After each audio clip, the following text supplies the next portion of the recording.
Scheduled. We are live according to, yes. Hello, everybody. Come on in. We know you're out there. It's Sunday. It's Sunday Funnies time. Come on in. Need to probably adjust my volume just a hair here. I think I had it down. Oh, and now my computer decides to start making noise. How wonderful.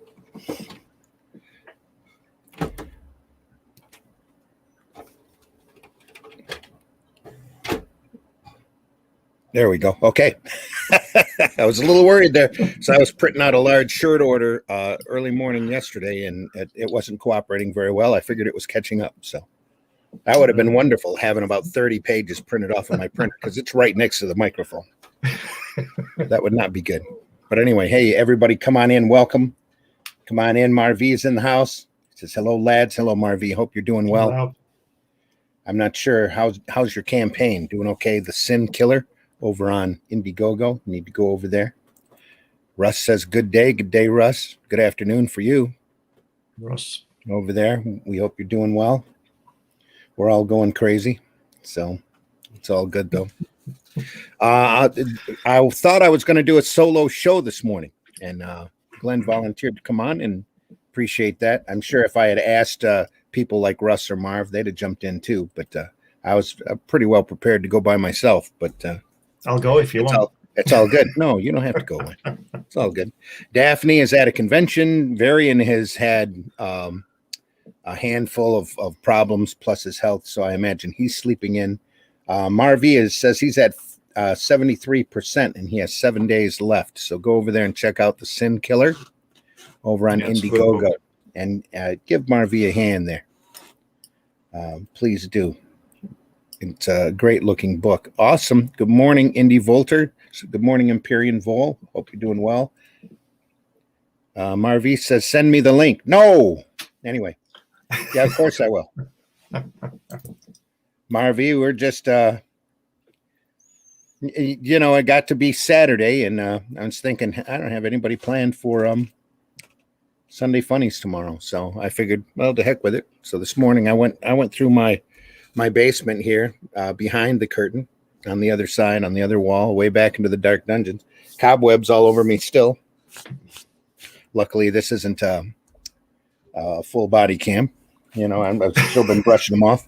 Got little spider eggs and wonderful things, going through boxes and going, I knew I had a copy. I was really looking for a copy of the original 2000 ADs just to show folks, because not a lot of people know what that looks like. They see it in the comic shops now, and it looks like a regular magazine. And that took, in my mind, that took away half of the fun.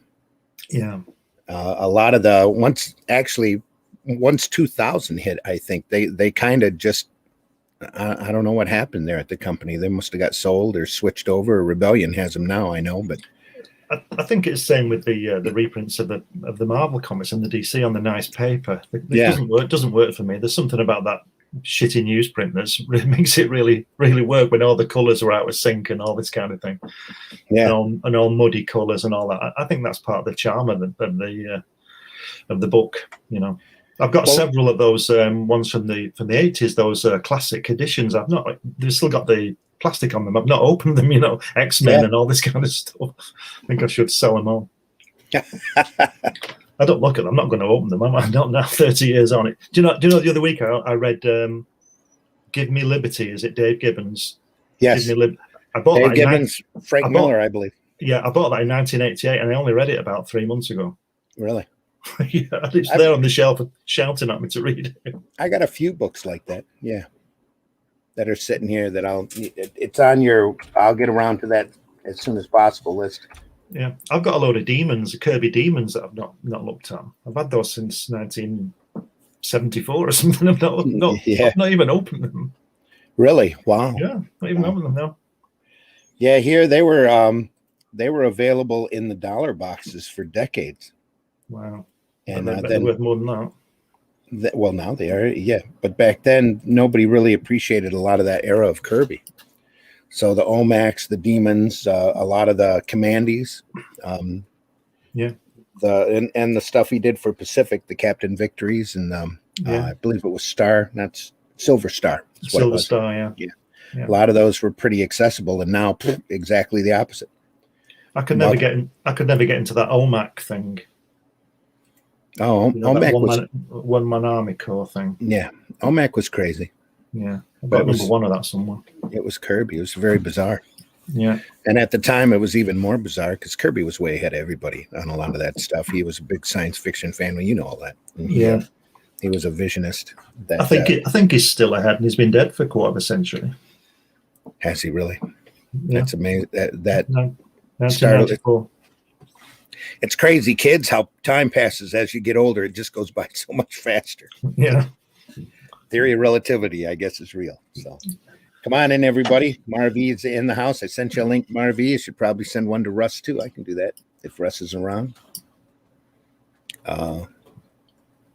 We're just here bumming around, having fun. I pulled some stuff out of my archives for oddball formats. If we get around to talking about them, we'll show some stuff off.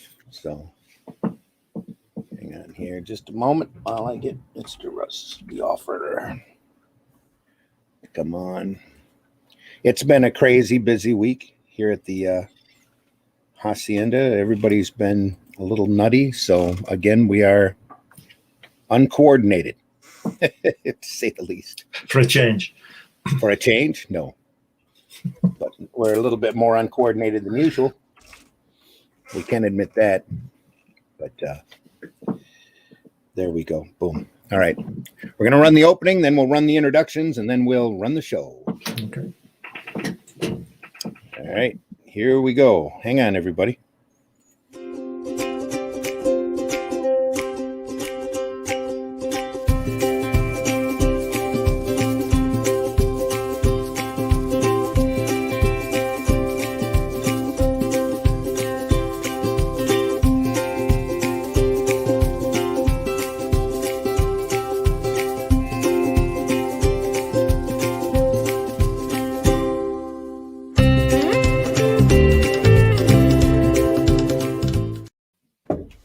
Hello, everyone. Come on in. Have a seat.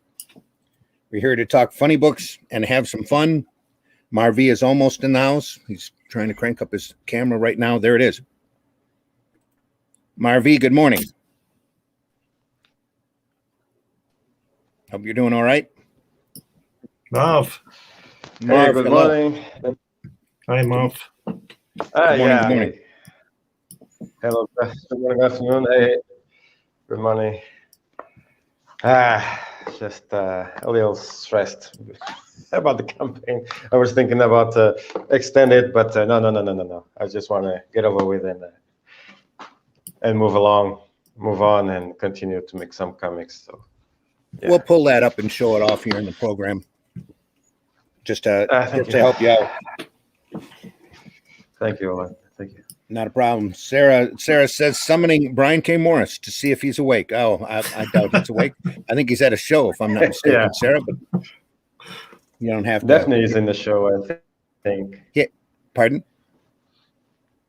Go ahead, Marv. Definitely. I think she's at a show, yeah. She's at a convention, yeah. Yes, she is. She's at I believe it's a Tournicon or something like that, on Long Island. Yes. She's over there conventioning. So it's nice to try to get back into the swing of things as we take a brief break between Delta and Lambda, apparently. So we'll see how long that lasts. But come on in, everybody. This is the Sunday Funnies, where we try to bring the fun back into funny books for August 8th, 2021. I'm your host, Randy Zimmerman. I've been a long-time alternative and independent comics producer, creator. Done a lot of things. I like working in a lot of different genres and formats. It's been doing it for many decades. I've freelanced for a lot of the alternative companies. I've self-published as Arrow Comics, as Weeby Comics, as Massive Comics, and now I'm back publishing once again as Arrow Comics as we start preparing product for the direct market and other places available exclusively through Liberty Entertainment distributors. And very happy to be involved with that, and happy to be here on the Indie Volt Radio Network. We want to welcome all of our radio listeners all throughout the world. Our numbers just keep growing. They're starting to get Very nice, very scary. So it's all good. And we welcome everybody listening to us. We try not to think of the large numbers because I started thinking about them as filling stadiums, and I'm like, no. Don't even go there. Don't even go there. Why not? But we appreciate each and every one of you out there listening this morning. I am joined this morning by Mr. Glenn B. Fleming from across the pond, as they say. I'm here in Flint, Michigan, in that the state that looks like a mitten, just barely below the thumb, right about there in the thumb muscle. That's how we give directions. You want to get to Traverse City, you have to go up over here. Yeah. Anyway. Just 2 miles south of the bad water line of Flint, Michigan, living here in Burton. So right. Glenn's way over in Great Britain. Yeah, I'm in Manchester, England. Thanks, Randy. Always good to be on the show. Always happy to have you. Great. I'm an English writer, artist, cartoonist, and publisher. I've written children's books, science fiction novels. I wrote a couple of novels about JFK assassination. I used to produce a magazine about that kind of undercover thing. I've written books about football, soccer to you, adult cartoon humor books, Apollo astronauts, very varied like yourself. I like to write about different things. I wrote and published a book about my father's account as a paratrooper on D-Day, which I'm very proud of. It's got some of my illustrations in there. Lots of other things, but currently publish Comics Unlimited, which is a 100-page bi-monthly magazine about comics. Issue 7 has just been released on Amazon. But sadly, this one the COVID has hit this one, so it's only 64 pages. And I'm working on the second book on Hatch, my cartoon character, which will be coming out soon. And you can get all my stuff on Amazon. And I'm sure Randy will remind me of something I should have mentioned. No, I'm in all the times that you've been on the show, you haven't mentioned that you used to do a conspiracy type magazine. Oh yeah, it was called Undercover. It was in the 90s. We used to cover, secret government and UFOs and all that kind of stuff. Yeah, it was really well received. Awesome. We had a lot of sales on that, tens of thousands of sales on that, and then after that, I co-wrote and designed Coronation Street magazine. Coronation Street is the longest running soap in the world. I think it's been going since 1960 and still going now. And I interviewed all the actors and people on that, and co-wrote storylines on that kind of thing. So yeah, I've had a varied career, as well as working in graphics and photography as well. So I've done a lot of things. That's cool. Back when there were actually VCR recordings, I used to record the Coronation Street that was playing on the Canadian broadcast network on Sunday morning. So you've seen it then? I used to be a huge fan of it. I used to follow it quite heavily. Right. Back when hey Russ, how you doing? The main family. I'm not sure how it's running now, but the main family back then used to be the Clatts, and everybody used to get into a lot of trouble. Well, they changed all the families now. There's quite a it shuffles around, I'm sure. Yeah, quite an array of characters on one street. They've got about 10 businesses on it. They've got a chip shop and a burger shop and a garage and all this kind of stuff. But the story's not as good now. There's no humor anymore, because nobody can say anything because everybody gets upset about things. There's no humor in it anymore. It's very serious. And they seem to they'll cover things that are in real life, like, serious things like epilepsy and all these kind of, somebody will get a condition, and there's no laughter anymore. I'm not saying they shouldn't have that stuff in it, but there's no laughter. It's gone from more of a soap opera to a public service announcement. Exactly. Yeah. Exactly. Yep. I know there's a lot of so-called entertainment over here that's done the same thing. Yeah. So. Well, Helen's always trying to get me off it, but I just can't. I've just got to watch it because, like I said, I used to be heavily involved in producing the magazine for it and interviewing all the people on it. This is 30 years ago, and I still can't drop it. Wow. Yeah. I'm trying to think. This was probably 20, maybe 10, 20 years ago, probably closer to 15 that I stopped. Well, I ended up with a couple of videotapes full of the show because the Canadian broadcast company used to run them on Sunday morning, and they'd run all 5 at once. Well, it had a yeah. It's on 4 or 5 times a week now. Yeah. The Canadian has the biggest, or at least when I was working on the magazine, had the biggest fan base in all the world on Coronation Street. And they actually came over. They used to have an annual, like a convention with themselves, and they'd all fly over and they go to Granada Studios. And they came to the studio where I was working doing it. And it was, we had all these people coming in. And I was actually working on the magazine. And this guy said, "Oh my God, he's working on it now. Look at this!" And there'll be these doubles. And I said, and I had to turn it off because they weren't allowed to see it because we were like 6 weeks ahead. Oh yeah, I don't want to give away them storylines. Like, sorry, kids. It was good to work with. I enjoyed it. That's awesome. Yeah, heck yeah. That's how I learned what a boot was over there. They kept talking about the body in the boot, I think. And I'm like, what? Oh, it's the trunk. Okay. Did they bring their own whippet? They used to come over and see Bill Tarmy, who played a character, and he was a singer. And he used to go to Canada and fill these big convention halls singing. Oh, I'm sure. And then they came over here to see him working on the street, but they could never get on the set, and they couldn't work it out why they wouldn't let them on the set. And that's because they don't let anybody on the set, apart from the people who need to be there. You know, I just want to see the street in real life once, just once. Yeah. Yeah. Like they show in their opening where they move the camera through the streets. Like, I want to see it. I want to see it. Yeah. Well, they've rebuilt it now. They've rebuilt the whole thing. I'm sure it looks completely different from when I watched it. So, well, it looks the same, but it's got new bricks, so it don't work. They got HD bricks. Yeah. HD bricks. Yeah. It's all that wonderful CGI. So anyway, enough soap opera talk. Yeah. Okay. We're also joined this morning by Marv. Marv, introduce yourself. Hey, I'm Marv. I'm from Portugal. We still can. Yeah, go ahead. A little bit maybe. Yeah, I can better hear. Yeah, I'm Marv. I'm from Portugal, from a small town called Viana do Castelo. Yeah, we still can say whatever we want here in Portugal. So humor here continues to be whatever we want here. So you can do whatever we want and say whatever we want every time in any place. So yeah, I'm the creator, writer, and artist of the Sin Killer right now on Indiegogo. I'm in the last week, so. Check it out if you want to know more about my comic. Check the Sin Killer comic on Instagram and Facebook. And yeah, that's it. Thank you for having me once again. Oh, thanks for coming on, Marvy. Anytime. Russ, we're also joined by Russ Leach. Russ, introduce yourself. Yeah, I can say whatever I like in my own house. There you go. Humor is still alive in my place. I don't know about the rest of the country.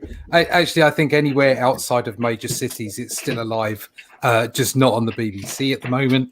Yeah. I would suggest, without picking the BBC out specifically, I would say everybody's just lost their sense of humour at the moment. But it's still there. The British are still keeping a smile for the rest of the world. Talking to the BBC, actually, I've been working on Doctor Who today, which was a bit of a bonus. Thank you very much, BBC and Panini, for shoveling that my way. Just a little bit of because the Doctor Who magazine is still going strong, and there's still plenty of great content coming out there. I think there's a new series coming out soon as well. So anyway, enough of that entertainment news. My name's Russ Leach. I'm a comic Can you tell us which Doctor you're drawing? I'm drawing Jodie. I've been drawing Jodie, yeah. I can't really say much else. Okay, but no, I've been drawing Jodie, and it's a fun story. They've been putting some new content together, and I was fortunate enough to be asked to help out with that. So yeah. That's the end of the entertainment news today. So yeah, my name's Russ Leach. I am the Comic Book Black Belt. You can find me on YouTube as a Comic Book Black Belt. I drink and draw on a Monday night, hang out with these guys during the week, and on a Sunday, and also with Joe Fulton on Fulton Land on a Thursday. We will be back to talk more comics. Joe has unfortunately been ill with the coof, but he's back on it and will be returning soon, I hope. You can find out more about me at russleach.com, comicbookblackbelt.com, find me on Twitter and Facebook and all those kind of places. I've been drawing in anger since 2010, and I'm now drawing happily for Arrow Comics with Only Death Can Save Us. You can find out more about that book at onlydeathcansavus.com, and that will be distributed exclusively through Liberty very soon in North America. Mm-hmm. Wow. We just had the majority of those. There's an old cover, Randy, that I did for Undercover. Sweet. One of my drawings on. Awesome. Nice. Are any of those available anywhere, like on Amazon or anything? No, but I do have the PDFs. And there's a Coronation Street magazine I was working on. Yep, don't recognize either one of those people. Oh, Yeah, look, Russ. he's so young. Look at that. look at him. Look. Yeah, look at He that. looks familiar. He does They're all look grey familiar. and old now, like Yeah. us. Wow. That's Steve McDonald. Oh, okay. Yes, I know who he is. Absolutely. He was older when I was watching him. Yeah. He used to be the comedic distraction, didn't he? Yeah. Was he? Oh, I Mavis. don't really know. Mavis. Yeah. It's Mavis. And then there's it's just great. It was just great to work on. It was just fantastic to work on. And I Here we go. can't Look at this. stand Joanna Lumley was in it as well. Look. Okay. Yeah. the Lummers. Oh, look at her. She's Mhm. gorgeous. Yep. I Absolutely. think she was in it about 1968 when even I was small. She- Look at that. Oh, yeah. Him. Yeah. He He's- was he's old on the geezer. show when I was watching him. And do you know, he's 88 now, Yeah. and he's Yeah. still got hair like that. Oh, I've just not, grayer. I've not had hair like that since I was 24. Because it was 12. Yeah, It might not be real hair. it is. I can't It be is. how it is. Well, good for him then. That's I'm good afraid- genes right there. I'm afraid I pretty much despise 99% of soap operas, but the one thing that Coronation Street always had going for it was it did have a good sense of humor. Yeah, Yeah. this is what I was saying. So whenever I watched it, it had it had serious storylines, but it would have levity as well. So there would be a Yeah. balance, unlike that horrible thing EastEnders, which was always just so depressing and hideous right from the word go. Mm. There was levity and there was fun, and it in its defense, I would say it's handled some absolutely brilliant subject matter over the years. But yeah, the last time I saw one, that there wasn't a lot of levity. As I rushed past the television to try and not watch it, there didn't seem to be a lot of fun in it, which is a great pity because that was the character of the show. That's what made it brilliant, I think. Yeah. For other Yeah. people, I mean, like I say, I'm not a fan of that kind of thing, but I could totally appreciate why people enjoyed that particular show because it rounded itself off. It had great balance. I think it's suffering from what the world's suffering from, and that's all this PC stuff and people being offended by everything and nobody dare. And I think the scripts are going that way. Yeah, a lot of too many people taking themselves way too seriously. Well, I was listening to yesterday an interview with the guy from Mumford and Sons who had to step down because he read a book and liked it. It was hideous. Whether you agree with what's in the book or not, that's like we're going out to the Nazis back in the 1930s to do that kind of thing. It's just people need to be kinder. We've said this on here before. Yeah. No matter what your opinions, be nice to each other, guys. Just walk away, if you don't like it, don't walk. Yeah, just walk away. and Exactly. that's the other thing. Don't apply your opinion to other people. If they don't agree with you, fine, just walk away. It's you can be upset by things and you can be annoyed by things, but at the end of the day, good ideas will only come out of discussion. They won't come out of browbeating. So Right. just be kind to each other. You're never going to be Prime Minister, are you, Russ? No, never, no. And if I was, you'd all be lined up against the wall. Well, that's what walls are made for. Yeah, shooting galleries. Oh boy. Yeah, and Anyway. and sometimes Anyway. what I notice is that even what you read defines who you are right now. So you can't Yeah. read something that is that's a huge problem. The first it is. one of the first books that I've read when I was a little guy, when I was a kid. I was 8 years old when I read about Auschwitz. So it's something that really marked me when I was a kid. But made me realize how fucked up the world was back then. So we must read everything to have an opinion and never forget about the mistakes that humanity did back in the day. So we must read everything. That doesn't define what we are as human beings. Just to get knowledge, we need knowledge. I mean, we've had examples over here where politicians have been, because of all the Zoom calls, have been in front of their libraries, and people said, "Oh my God, look at that book up on the library behind them. They must be this kind of person," which is utterly ridiculous. You know, reading Animal Farm or Karl Marx does not make you a communist or a Marxist. Exactly. You know, and reading. You know, reading Mein Kampf does not make you a Nazi. Okay, it's important to open your mind to all of these things, so that, I mean, we all go into so much of it with a predetermined view, and let's not get this confused that I'm saying, oh, open your mind to Mein Kampf, it might change it. No, that's not what I'm saying. No. What I'm saying is be aware of what these people wrote, of their views. If you are not aware of the past, you will make the same mistakes in the future, and maybe not on an independent and unique level, but on a broader level. So read, be aware, take in history, take in all kinds of information, and it actually will make you a better creator as well, because your mind will already be full of all the information, or as much as you can take in. One of the reasons why people don't get on is because they don't listen or understand where the other guy is coming from, and that doesn't mean that I think the other guy is right. Exactly. But Right. When I was 21, I remember distinctly trying to open my mind. I went to the library and I got Mein Kampf and I got Das Kapital. Now, I'm not saying I'm such an intellectual that I understand all that's going on in those books, but I read them as best as I could. But that doesn't make me a Nazi or a communist. But what I was trying to do was open my mind as to why those people, those two individuals, thought the way they did and created what they did, which was 60 million dead, because Stalin was responsible for more dead than Hitler, and people don't realize that. Well, they should realize that. But if you can understand where the person's coming from, you've got some kind of chance of making some kind of decision as to an agreement. But if you just won't listen to the guy, you're always going to butt heads with him, you know? Too serious.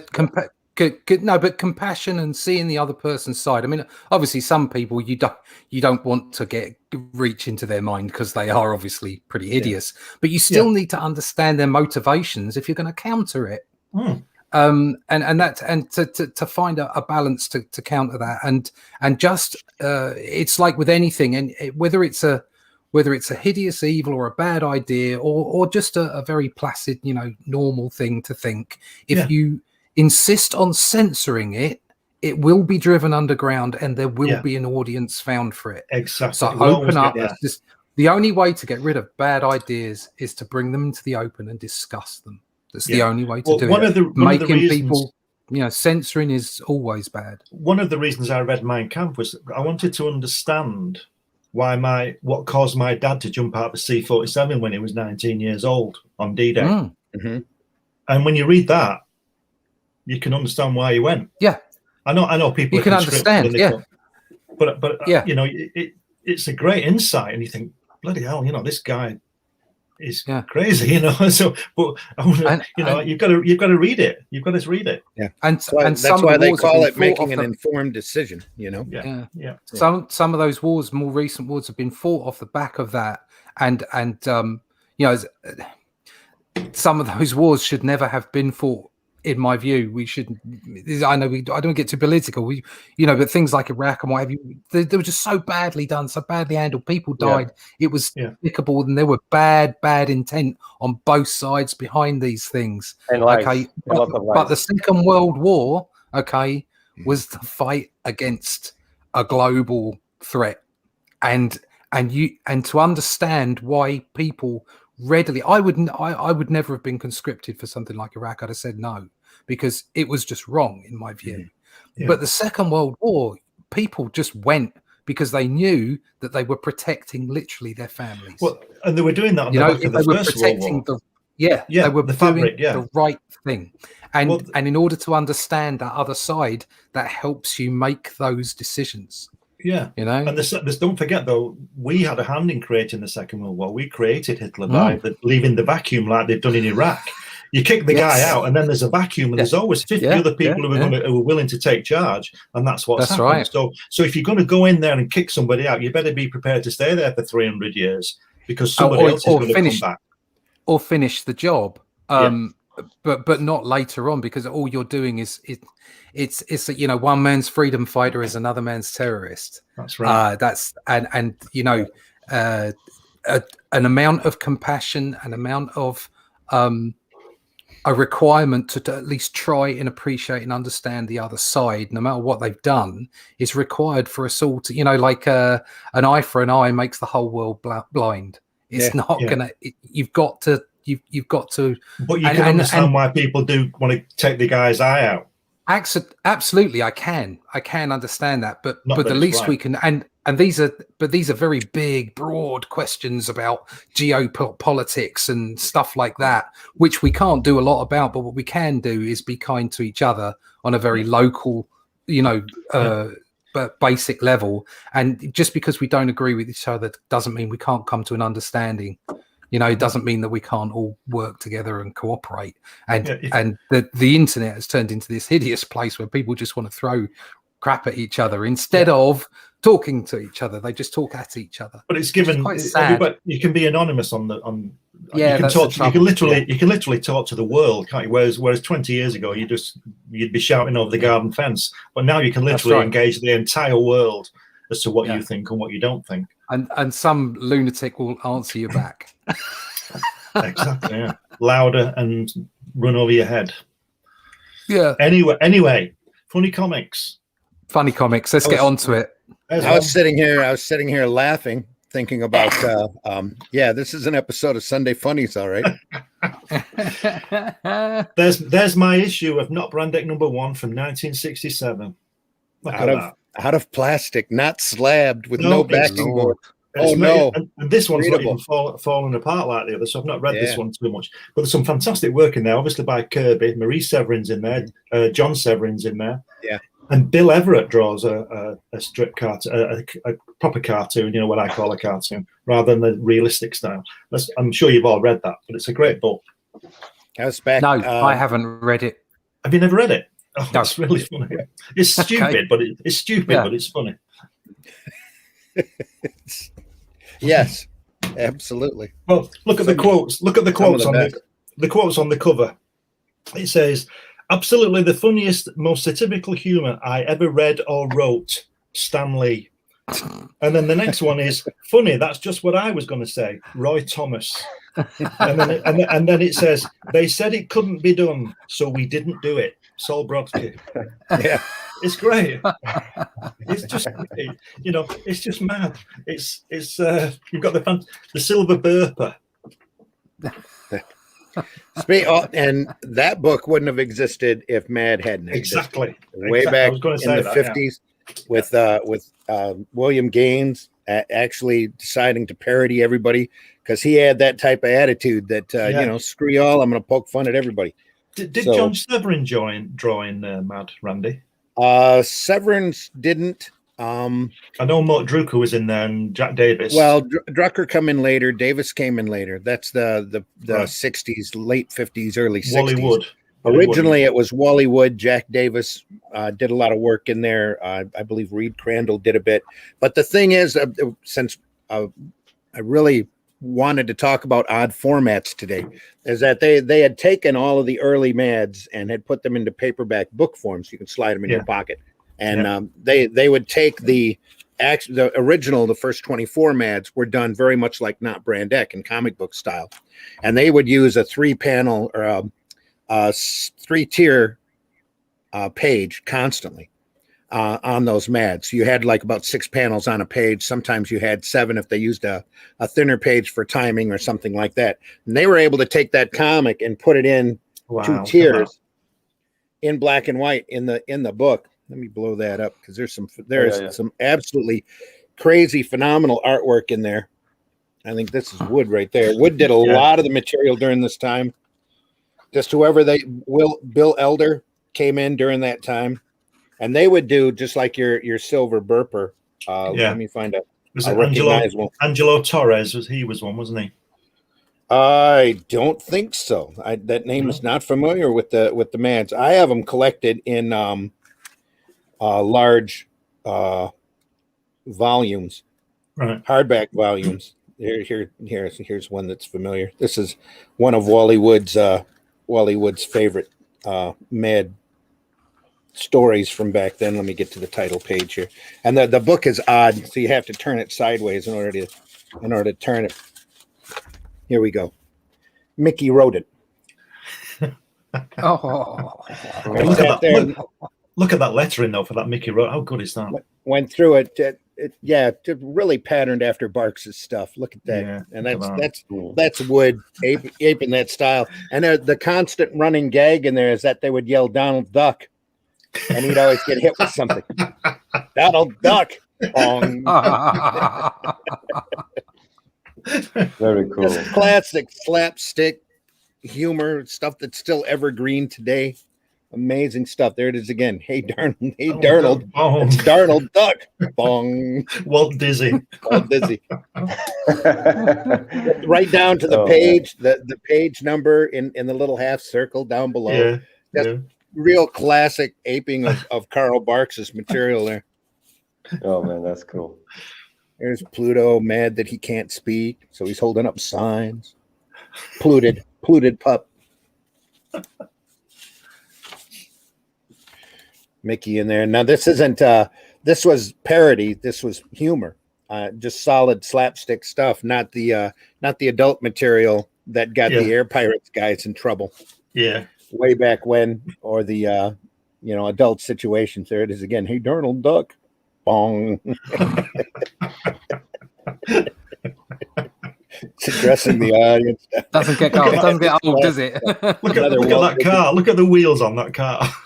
It was a classic cartoon cars there. That's classic Barks too. He did a lot of that. All those old cartoons were like that. Wow. So they get into a situation. Darnold realizes he's not wearing pants. Oh, that was by Bill Elder. I'm sorry. Yeah. By Bill Elder. And they note at the end of the story, hey, the signature's changed. What's up with that? Let me find another good one here. About some Don Martin. Oh, that's later. That's later on.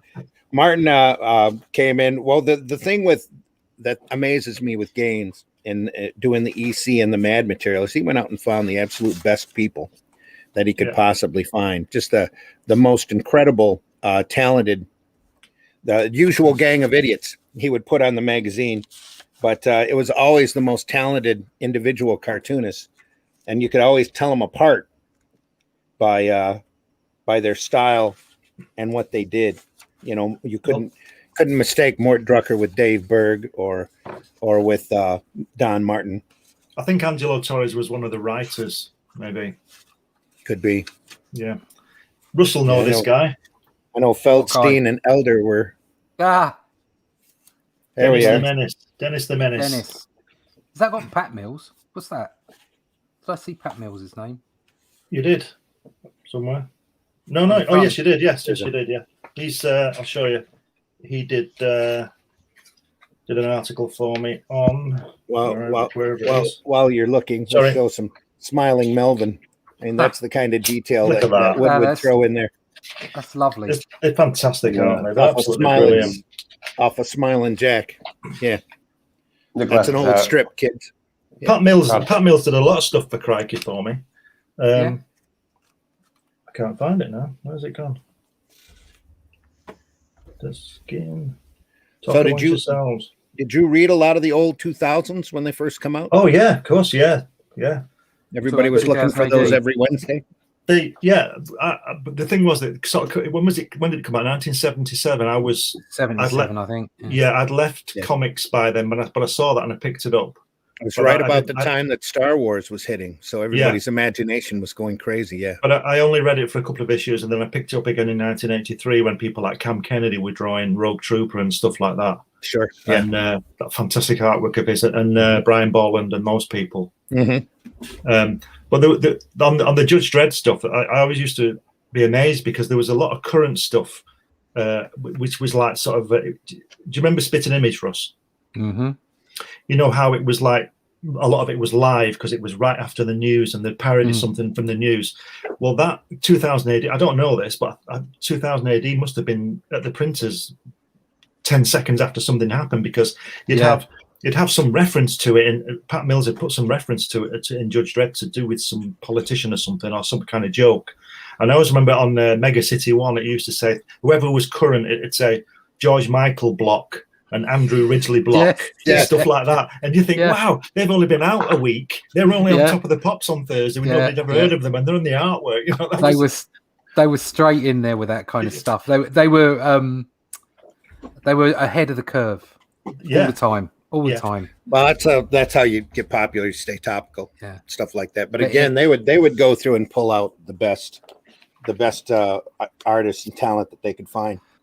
Now, graciously with the 2000s, because they're so difficult to find in early editions, and they're getting rarer all the time, because originally they were done in newsprint. They were made to be disposable, so nobody kept them, or I don't.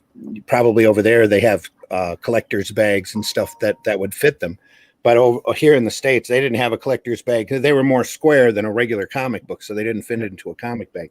But luckily, odd size. Yeah, very odd. Yeah. Luckily, Rebellion's gone through and done collections on a lot of this stuff. This is an English version of one of the Strontium Dog sets. And if you haven't out there, if you haven't read Strontium Dog, done by the great Carlos Esquerra, I hope I didn't massacre that name too hard. No, but I love Carlos's work. Just phenomenal, very individual, very unique look to his stuff. And what these books do is they collect a large section of work together at once. Normally they have it listed here on the spine, but no, this is the first volume of Strontium Dog here. And I believe that they reprint the early Star-Lord material, beginning right from his very start. I'm pretty sure they do. Let me check here. That's the first time I ever ran across a character who would carry a time bomb with him. I thought that was ingenious, where you throw it. It was like a grenade that you threw, and then anybody in the blast radius went ahead or behind a certain amount of time, like 5 minutes.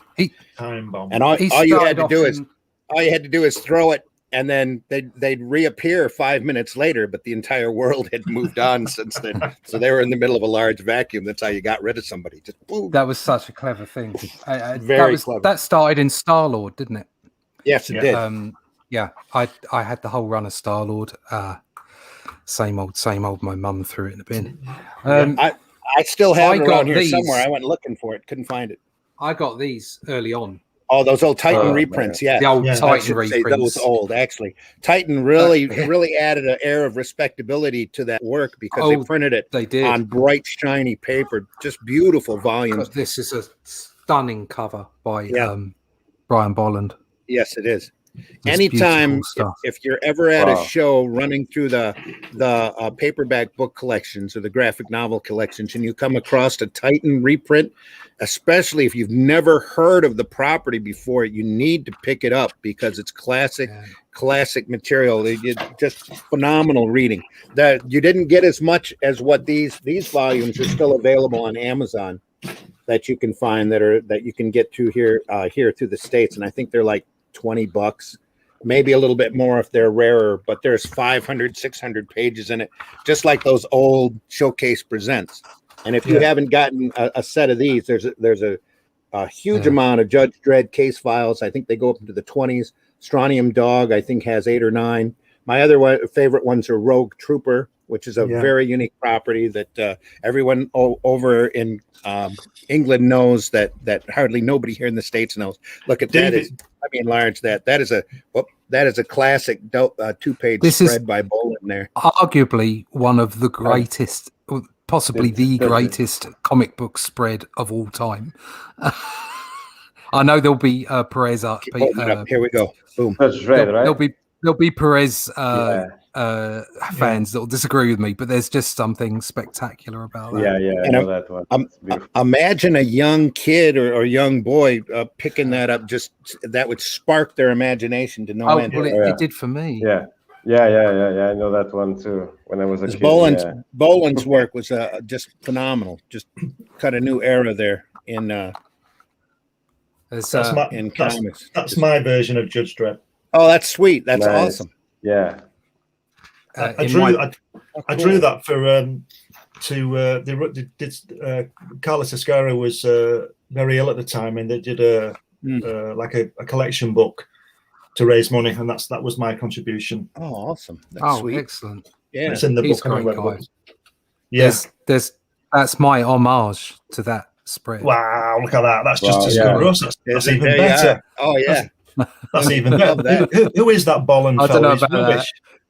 Look at that. Nothing wrong with that. Different styling, beautiful. different styling, but yeah, an homage. That Boland is I believe his site is going. Really? Yeah. That happened. So That's happened to Cam Kennedy as well. Yeah, it's not as prolific as it used to be, but just the work that he did, absolutely stunning.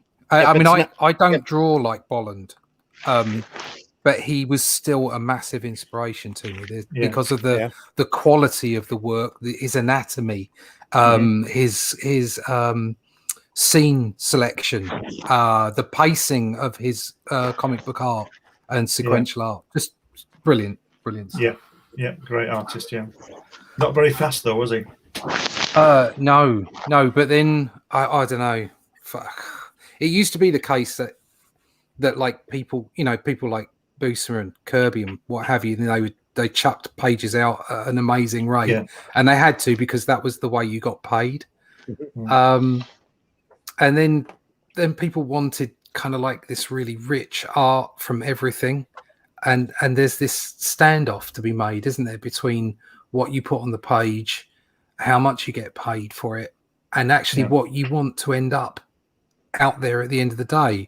I mean, I made some I've made decisions on the style, for instance, that I used on Only Death Can Save Us because I wanted a particular kind of Bronze Agey look, and that was helpful as far as how much I put on the page. I wouldn't say my pages are light on detail. I don't think they are, but at the same time, they're not like Boland's work where you've got so much, or Jim Lee's work, for instance. If you look at that, I mean, I've always said, it doesn't matter if it's Boland, Lee, Buscema, Kirby. The reason that their work works is because of the selection of line. So it's an economy of line. They only put down what they think is going to work. And it doesn't matter if there's lots of cross-hatching or whether there's a very few simple lines. The economy of line is appropriate for what works. Okay, so you can't just slap texture down and think that it's going to work on a page. It doesn't. It's so much more than that. It's composition and application and all kinds of stuff. So I would say that my work in Only Death Can Save Us is not under detailed. It's what I wanted it to be, but that was appropriate for that book. When I move on and do other things, I may well say no. I want to fill every panel. Almost Alcala. Like what was the Conan? Who's the Conan inker?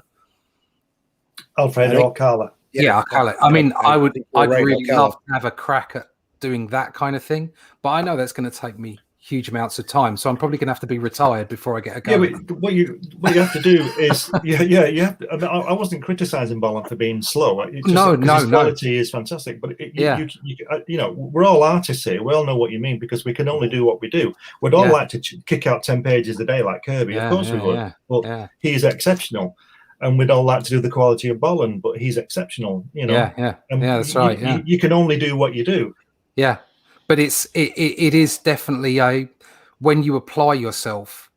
So like I'm saying, I'd love to do some work like Akala, but I can't afford to do that at the moment. I literally can't afford to take that long on a page because I need to get paid. I'm going to enlarge my screen here and show you something very, very carefully. Oh, look at that. Oh, look at that. It's lovely. I had to pull back from the camera in order for you to see it. Oh, Wow. Look at that. Let me turn the page again. This is Alcala working very much in a John Arneal influence style, wow. Wow. doing, Wow.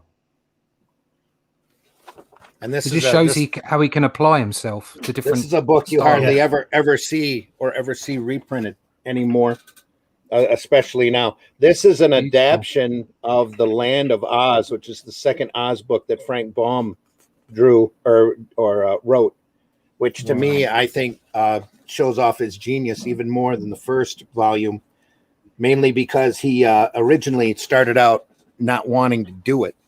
He did Wizard of Oz and was happy with the work and wanted it to sit there, and he got barraged by so much mail that he decided he had to do another one. Well, if he was going to do it, he had to do it as good as the first one, and in my opinion, he did it better. But Winslow was not available to do the book, who did the original drawings and the original Wizard of Oz, so they got John Arneal, I believe the artist's name was. And then later on, here's a really classic one. Arneal did this as a large, that panel as a full plate in the original book. And Alcala just takes it and renders it back out in his style, just absolutely beautifully. Yeah. Gorgeous. Was it Alcala who was in? Is he a Filipino? Was he a Filipino? I believe he was, yeah. Because I think in the war there's an example of Arneal's work that was in the original book. Oh, come on. And he is also just phenomenal, amazing. I think it was Alfredo Alcala who used to draw when he was a boy. The Japanese occupied, and he used to sit on the hill, and the Japs would see him, or should I say, the Japanese would see him, and they'd just ignore him because he was a kid. But he was drawing all the troops and all the tanks, and he'd give them to the Americans as intelligence. Yeah, Nice. He was such good an artist at age 10 that he didn't just draw a truck; he'd draw the actual truck. So the Americans would know exactly. They'd know what types of guns they had, tanks they had. He'd draw the soldiers with what kit they had on. And they know exactly what they had. Yeah. And this is John Romita did the cover for this. Right. Again, off of Arneal. And then because they had done a MGM Wizard of Oz adaptation, they took the Scarecrow and the Tin Woodsman's likenesses from the MGM film and put it on the cover for recognition. Look at the face on the Scarecrow. Yeah. Beautiful. Look at that. They're brilliant, aren't they? And super worried look. When in actuality, in the book, in the book, and I believe in the adaptation, let me find a picture of the Scarecrow. In the second Oz book, it's the only characters that carried through was a Scarecrow and Tin Woodsman, and let me see. Those are the only characters from the first book that went through. Then the Tin Woodsman, I think. There we are. Oh, and even in that, they drew him closer to the MGM version and not the John Arneal version. There's Alcala's version of that same Arneal illustration that we showed earlier. In the books, he was drawn a lot more mechanical. I mean, in the actual classic, that was long before the MGM film come out. This came out in the early. I think in the 1910s, the original book was written in the 1910s, 1920s, back during the suffrage movement, because there's a lot of very feminist storylines that run through the second book. The main villain is Mombi, who's an old, cranky old witch that has pulled some stunts, and that ties back to what the wizard had done in order to take over Oz.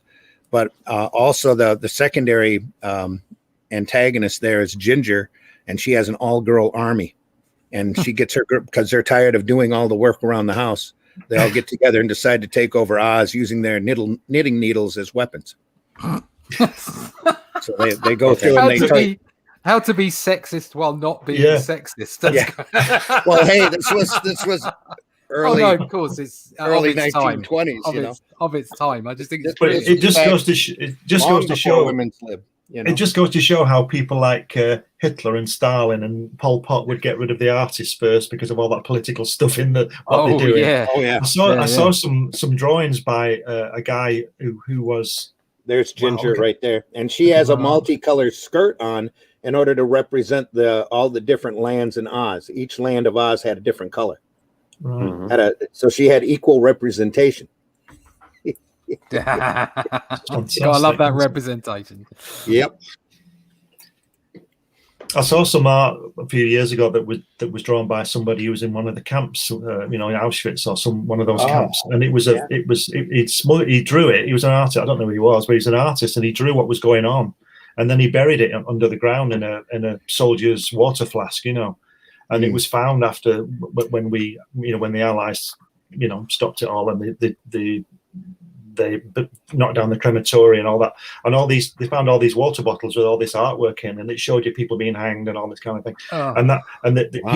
But if he'd have been caught, and he may have been caught, I don't know his name, he'd have been, well, they'd have killed him straight away rather than next week. But that's what those people were doing, and they were writing things as well, apparently, and hiding them, burying them deep under the barracks place, the billets where they used to stay, and they'd bury them in, like I say, in any kind of container that would preserve the paper or whatever.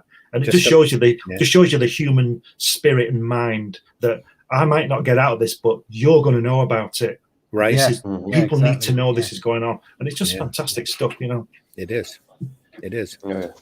Like Anne Frank with her writing and all that. I almost pulled out my copy of Mouse by Art Spiegelman to show how that translates into sequential art. Mouse is a phenomenal classic piece of work, and he did a sequel volume to that as well. That was just amazing pieces. Didn't he build that around? Sorry, didn't he build that around his grandfather's stories? Yeah. Yep, and around the memories that he had of hearing his grandfather's stories. Yeah. All of the mice were the Jews, the cats were the Nazis, and the dogs were the Italians, and it just a very, very much a sequential art. It's like sequential art meets Orwell's Animal Farm. From Spiegelman's experiences about his uncle or grandfather. I thought the title, because the title is obviously from Raus, isn't it? Raus. It's a German spelling of mouse. Yeah. So it's just MAUS. It is. Won a Pulitzer Prize over in literature because it was that important of a work. So just amazing. It just shows you the power of sequential art, Yeah. Like I say, that's why those people knock us out. They're not writers and anybody with half a brain. The poets, the artists, the writers are the first to go. Yeah. Yep. Because they're the ones that inspire the populace. Make people think, don't they? And tell truths. Yeah. That's the thing. That's the thing. Yeah. Just tell it like it is, and people have to wear it. Well, again, like you were saying with the banned books, growing up, whenever I heard a book was banned, I always wanted to know why and go out and find it. Of course, it makes that the pretty shiny that everybody starts looking at. Here in the States, they had a big rush.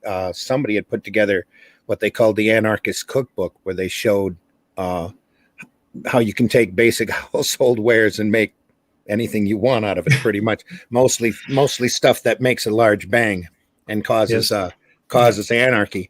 And that book was notorious and had been driven underground and then became a hidden gem for a lot of people, where they were hunting down that book. I remember selling it at when I used to run a bookstore up there. We were selling copies of it for $125, not because it was that expensive to print, but because it was that notorious of a book. And then you got closed down. No, we did. We would get a copy in. I'm not sure where the owner was able to get copies of it, but we had copies. It was in a plain black wrapper. I don't have a copy of it, but I do remember selling it, and it got to the point where we had to take down people's information if they ever bought it. Because it was that, and it has since been edited and re-edited and a lot of stuff edited out, but it had just about everything that you need in there in order to be a true anarchist. So, But yeah, that's and it's amazing again the power of literature. You know, the power of that translates right back to comics and inspiring, or having their say, or information that's banned or no longer allowed to be around. Well, look at the guys at Charlie Hebdo. You know, they used to say, like, I don't know whether are they still going, Charlie Hebdo. I hope they are. Yeah, I don't know if they are. I think they are. Yeah, you know, this is anyway. Do you have very much? Oh, Do you have very much subversive literature over in Portugal? Any great comics over there, Marvy?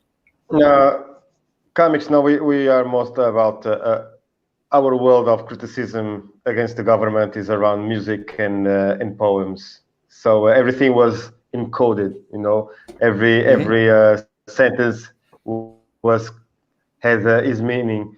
And we have a dictatorship from a dictator from over 50 years. So everything had to be well said. If it was going to the radio, everything was encoded, and everything has to be very smoothly, very well said and well done, even on TV, because the government was cutting everything.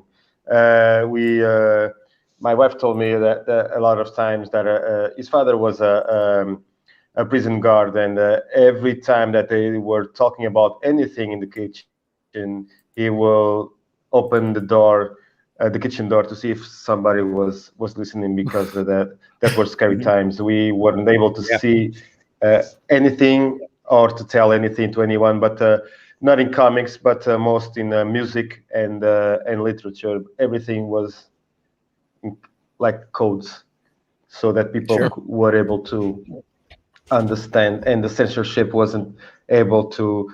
A lot of people were killed and disappeared. Entire families were disappeared back between the late 30s to early 70s. So that was very scary. 70s, wow. Yeah.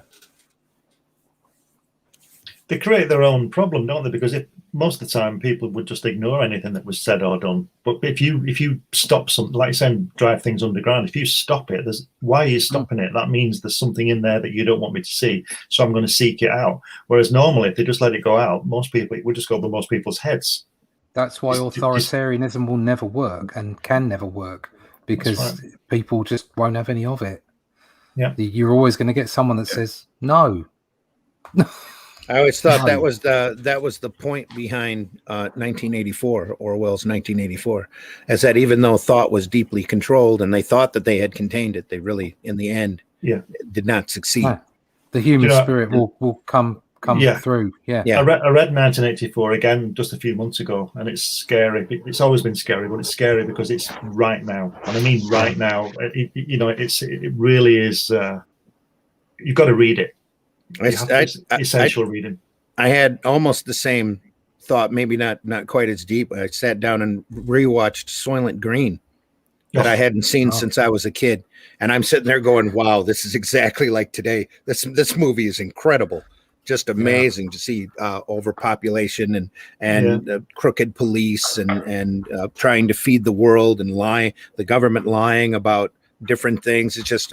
Wow, it really took me back, as you would never see, and that's why the movie has never really been remade. You would never see that movie remade today because of the statements that they said in the film. It's massive spoiler, everybody. Humans are Soylent Green. Soylent Green is today is Soylent Green Day. Yeah. I always thought that you know that film with Michael Douglas in, that Falling Down. Yes. I always thought. I think the beginning of that film, when he gets out of his car and he goes on his little rampage, is quite telling, I think. And then they turn him into a lunatic, don't they? And kill him at the end. Oh, I've given it away now, but never mind.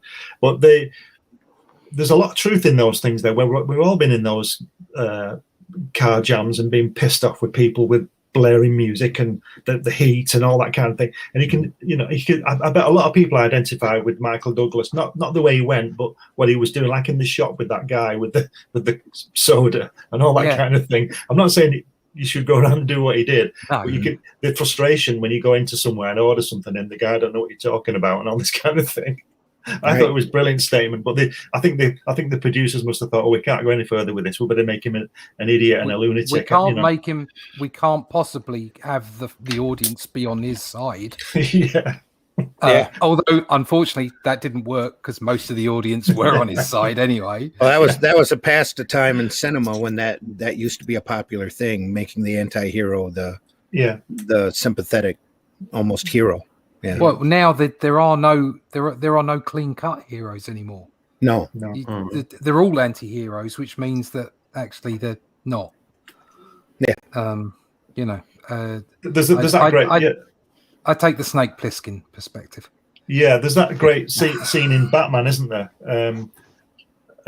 With Christian Bale when he's in that cell with the Joker, and he's beating him up, and he says, "You can't kill me. I am you." And it's this sort of thing, and he's throwing him around. And, what will you do if you kill me? You'll have nothing. You'll die, and all this kind of thing. I think that's some brilliant. men just want to watch the world burn. Oh, yeah. Exactly. Yeah, that's chilling, that, isn't it? That's chilling. Yeah. That's what's he called? Nero, isn't it? Watching Rome burn. Apparently. That was Michael Caine. Michael Caine. Yeah. We got that over on the Indie Vault side. We play it every once in a while. Yeah, I like Michael Caine. He's great, isn't he? He is. Yeah. He's still honest. Last time I was in an interview, he said, "Oh yeah." He said he was being asked about some questionable films. Yeah, he says, I've done some really crap films. He said, that film, and he picked out a film. He said, that one. He says, that's because my wife wanted a swimming pool. Yes, I remember that interview. Yep. And it's like, good on you, mate. I'll come and watch your films. I'll buy you a swimming pool for you. I'll admit it. You're honest. That's fine. Don't give me all this. Well, I do it for the art. I do it for the art. He's one of those actors that... He's one of those actors that even if the movie is crap, he just put the movie in that stage of greatness. Even Jaws 4 is shit, but with him in there the movie is great because of him. He does his job. He does his job. Again, like a long time ago, I remember listening to Laurence Olivier. I think it might have been on a Parkinson interview actually. And him talking about the job, and he says, I get up at 5 o'clock in the morning, I go into makeup, I do this. He said, it's an easy job. I just turn up and act. It isn't a hard job. It isn't like, being a plumber or being a nurse or whatever. Yeah. It's easy. Don't let anybody tell you anything different. Well, he said that to Dustin Hoffman, didn't he, when they were making Marathon Man? He said apparently I don't know. I think the story goes now that Dustin Hoffman had actually been out on the town, but he came in looking like he'd been dragged through a hedge backwards, and he looked really, really seriously poor, ill. And he said. Laurence Olivier said to him, "What's wrong with you? Why do you look so bad?" He said, "I've been up all night to get into the part." And he said, "My dear boy, why don't you just act?" Yeah. And I think the story has changed somewhat now. I think Dustin's come out and said, "Well, actually, I've been out all night. I'm drinking, and all this kind of thing. So why don't you just act?" Okay. Why don't you just do the job? Boy? Yes. Yep. Do the job. Here we go. Some men aren't looking for anything logical like money. They can't be bought, bullied, reasoned, or negotiated with. Some men just want to watch the world burn. So well delivered. Brilliant, brilliant. Amazing. It's great the way they cut to him at the end to show the line rather than just show his face through all of what he's saying. They cut to that. That's the most important bit. That's brilliant. Great direction. Yep. I was going to say that. Go ahead. Is that Christopher Nolan? Yes, Christopher Nolan, I believe. Yeah. Yeah, he's good. That's how you drive the point home. Get that expression on the face, Just want to watch the world burn. Yeah. It's absolutely fantastic, yeah. Yeah, Russ, here's somebody you'll know. Ken Russ, Reed. are you there? My nan? What? Oh yeah. Yeah, that's He's I don't one know. about... Show that picture. Move up. Yeah, he was the one that did all the horror stuff, wasn't he? Like the jokey horror stuff. Yeah, he did Frankenstein, I think. And all that that's kind of the stuff. one. Yeah, I used to love that stuff. Yeah, and he's in the Dandy and the Beano a lot, and loads of stuff from him. Loads of stuff. Really, really strange, top artist. You know, Mm. in fact, he was born in. He only lived about 10 miles from me. There's a claim Really? to nothing. Yeah. For our American readers, the Dandy and the Bean were humor comics. Beano. That were Beano. Yeah. You called it the Bean. Did I? They were humor magazines that run over in England. They might still Beano's still coming out, isn't it? Yeah. Yeah. Still going. Yeah. Still going strong over there. But they changed him now. They've changed Dennis the Menace and everything now. They make it a bit more PC and all this kind of thing, and it's on nice paper and nicely coloured, and it doesn't work for me. They should bring back the old humour and the newsprint. You know, like this. They don't draw things like this anymore. You know. Yeah. Just cartoons like that. The stuff you were showing us earlier. Old style strips. Yeah. Yeah, real cartoons. You know. Did you say bring back newsprint on my ear? We're joined by Varian Grant. Run for the hills. He's here. Yeah. He's made it. I just popped in to point out some things. Mhm. I heard you guys talking about Michael Caine. Yeah. Michael Caine is a great actor. Yeah. I don't trust Christopher Nolan. I think Christopher Nolan. I think Christopher Nolan's a Hollywood plant. I think he's a Hollywood plant. I'll tell you why. Christopher Nolan, first of all, he looks like he should be an actor rather than a director. He looks like one of the Paxton boys. On top of that, he's got an accent, right? He's got his British accent or his English accent, but his younger brother does not have an accent at all. I don't believe it. I don't understand how that happens. I've never seen that happen. I think he's a Hollywood plant. I want the man canceled. Well, maybe his brother's faking his accent. Yeah, like Hugh Glory and Cavill. Yeah. Also do this. Maybe it's a whole sort of not being accepting, because like over in the UK, you used to have like a posh accent to get on the telly. And now everybody from Manchester is on the telly. It's just the way things change. He think he's making his accent. I'm not going to use my accent. I'm going to, Christian Bale did that for the first Batman movie. He did. Yeah. He went around with an American accent because he didn't want people to think Batman was a Brit. Yeah. So he should. Yeah. Yeah. At least he didn't go around. It's like Damian Lewis in Band of Brothers, isn't it? He's English and he does a good American accent because he's playing American. That guy. He's done a lot of American films with an American accent. Yeah. At least he didn't go around doing all his interviews like this. Yeah, really. Only because he's not Batman. Yeah. He's supposed to be. He's in the running for being the James Bond, isn't he, Damian Lewis? I'm Batman. Who's in the running for Bond? Damian Lewis, the guy who played Richard Winters in Band of Brothers. Oh, okay, cool. So if he does that, it'd be good. You'd probably have to wear a dress, but there you go. Anymore, who knows? Yeah, I see them. Pops, maybe they moved to Hollywood before the younger brother was born. Maybe they did. Maybe they moved to America. But then, do you pick up what your people in your house are? I don't know. Like, it depends. It depends. I mean, who's around more? Maybe Mama left and got with an American. You never know. I don't know. I don't know his history. I don't know. They don't sound anything alike. All they had to do was move here to the States or live around, that accent for a while to have them pick it up pretty easily. So, what was it? We got that one guy. You live anywhere long enough, you're going to pick up the dialect. Even subconsciously, you'll start, swinging the vowels around. Well, that's Christian Bale's job as an actor, isn't it? If he's playing an American person, he needs to speak like one, doesn't he? Yeah. So, don't give him extra for doing his job. It's like the guy who played House. When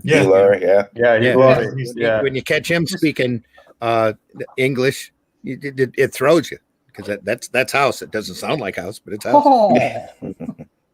But he had a huge career in Great Britain. Remember Keanu Reeves on Dracula? Remember Keanu Reeves on Dracula? Speak with the English accent. Yeah. Bram Stoker Dracula. Oh my God. No, trying to speak in an English accent. Yeah, trying. Yeah. Oh my God. Someone else who doesn't use their accent is, and I've seen him in movies with it, was John Boyega. Like ever he's cast in the movie. Like, nope, get rid of that accent, sir. You'll be sounding like you're from South Harlem today. Well, that's what Tom Cruise didn't do in Valkyrie, wasn't it? That he decided as producer that nobody was going to put on one of those German accents where they say "V" and all this kind of stuff, because I reckon it's because he couldn't do it. So he said, well, nobody's going to do it then.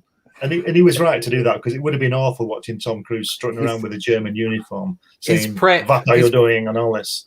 His prep for the morning was to come in and go, right, should I set up this scene where I come in and go, woohoo, or should I go, woohoo, and which one's best? And they have to put their hands up and say, oh, the second one was the best one. There's that great John Fantastic Wayne actor. There's that great John Wayne thing, isn't it, when he was making, I think it was King of Kings in the early 60s. And he played John Wayne, I don't know whether this is true or not, but it's a great story. John Wayne played a Roman captain, when they put Jesus up on the cross. And he said, and he only had one line, I think, in the whole film. So Jesus is on the cross, and he says, "Get off your cross." No. He said his line, and the guy goes, "Action," and his line was, he's standing there looking up, and he says, "Truly, he was the Son of God." And the director said, "Stop, John. Say it with awe. Say it with awe." So he goes, "Oh, truly, he was the Son of God."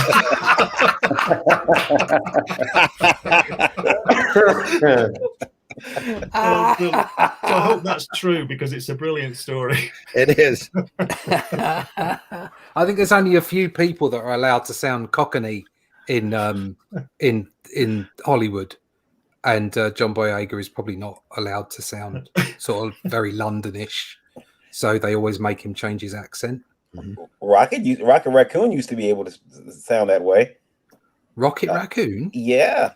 For since the 90s, he was depicted with, every time they would put him in a cartoon, they gave him an accent. Yeah, but that was in the comic. That wasn't in Hollywood, was it? Well, yeah. But in the cartoons, he would. In the first couple of video games, he had a Cockney accent. You can't have an accent in a comic. Yeah. Then that movie come out, and he's Bradley Cooper, and I'm like, what? Yeah. Although it worked. Yeah. I think only Jason Statham is allowed to be Cockney. Everybody else can't. What about Vinnie Jones? Oh, yeah, well, Vinnie can't talk, can he? And also, what's his name? From what was the name of that? The old poem about the monster. They made a film of it. It was all CGI'd. Oh, Beowulf? Beowulf. Yeah, he was that. The guy who was Beowulf. Who was Beowulf in that? Very Cockney. I'll kill your monster. Is Bob Hoskins? No, it wasn't Bob Hoskins. No, I think he was dead by then. Right. It was. That was a great Bob Hoskins.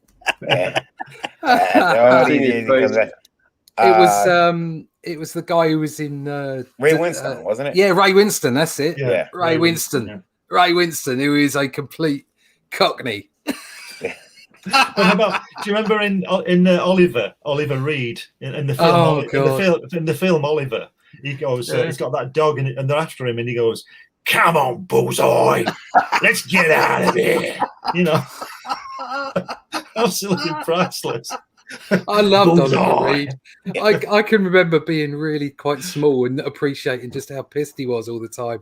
Did you ever see? There was a program on here in the 80s called After Dark. I saw it. And it started. He was on. He used to start about midnight and go on till 5 a.m. And he was on, and he had this jug of orange juice, and he said, "What's that orange juice?" He said, "It's a screwdriver." And the guy didn't know what a screwdriver was, and he was drinking out of the jug. And he got absolutely wrecked. And they had this woman on, and she was like this lesbian rights thing. And she was going on about how she hates men and how men are awful and awful and awful. And he says, and Oliver, he says, "Oh, I'll be back in a minute." And he sort of fell off the chair, and he must have gone to the bathroom, and he came back, and she was talking about how bad men were. And all of a sudden he appeared, and he gave her a full-on snog, got hold of her head, and he's going, he kind of proved her point. He came on and he was the most boorish, drunk, hideous, sexist, misogynist thing you could have imagined. And she was right. She was absolutely right. But damn it, he was funny. He was great. COVID Kev said the guy who played Rick in Walking Dead kept his accent all the time while shooting it too. Yeah, he would not come out of character until he was like not, on film. The show was done. What's the guy called who played Hitler in Downfall? He did that. He was Hitler for a year, and he used to come down to breakfast, and he'd rant and rave like Hitler about his cornflakes, and all the guys to his wife. And he's going out of my mind. Great method acting, yeah. Yeah, could you imagine that? Like having to be method actor for being playing that character, especially Hitler. Yeah. Like, what if you can't shake it afterwards? You're just sitting outside, What if you can't shake it? Constantly standing up in restaurants and telling everybody what. My eggs are running. We now need to annex the kitchen. My bed is too small. I'll need my sons as well. Sarah says the accent was so strong in the book version of A Clockwork Orange that I almost needed a translator. I couldn't finish that book. It was all, it was all Cockney stuff. I couldn't get through it. Cockney. Cockney. Is it Cockney? Cockney. No, that's me taking the piss. Cockney. It's Cockney, mate, isn't it? Yeah. If you're born within the sound of Bow Bells, you are a Cockney. Yeah. But unfortunately, most people in East Anglia seem to like to think that they're Cockney as well. Yeah. They're not. Yeah. They're just lazy. Welcome to another episode of Sunday Funnies, folks. For the 8th of August, 2021. We were going to talk about formats. I guess now we're talking about Cockneys and accents. And lazy speaking people from Essex. That's what we're talking about. Yeah. Getting back to the funny books. Do it. When I was a kid, we had things like the Beano and Dandy, and then we had Wham and Smash. And the best part about Wham and Smash was that they reprinted the Fantastic Four and the Hulk and Nick Fury and stuff like that. So really? Yeah, cool. In black and white. But what they did, in fact, I wrote an article about this in Comics Unlimited. What they did, because you were saying before about the 2000 AD pages, Randy, being square rather than a normal size. Well, Pow and Wham were like that.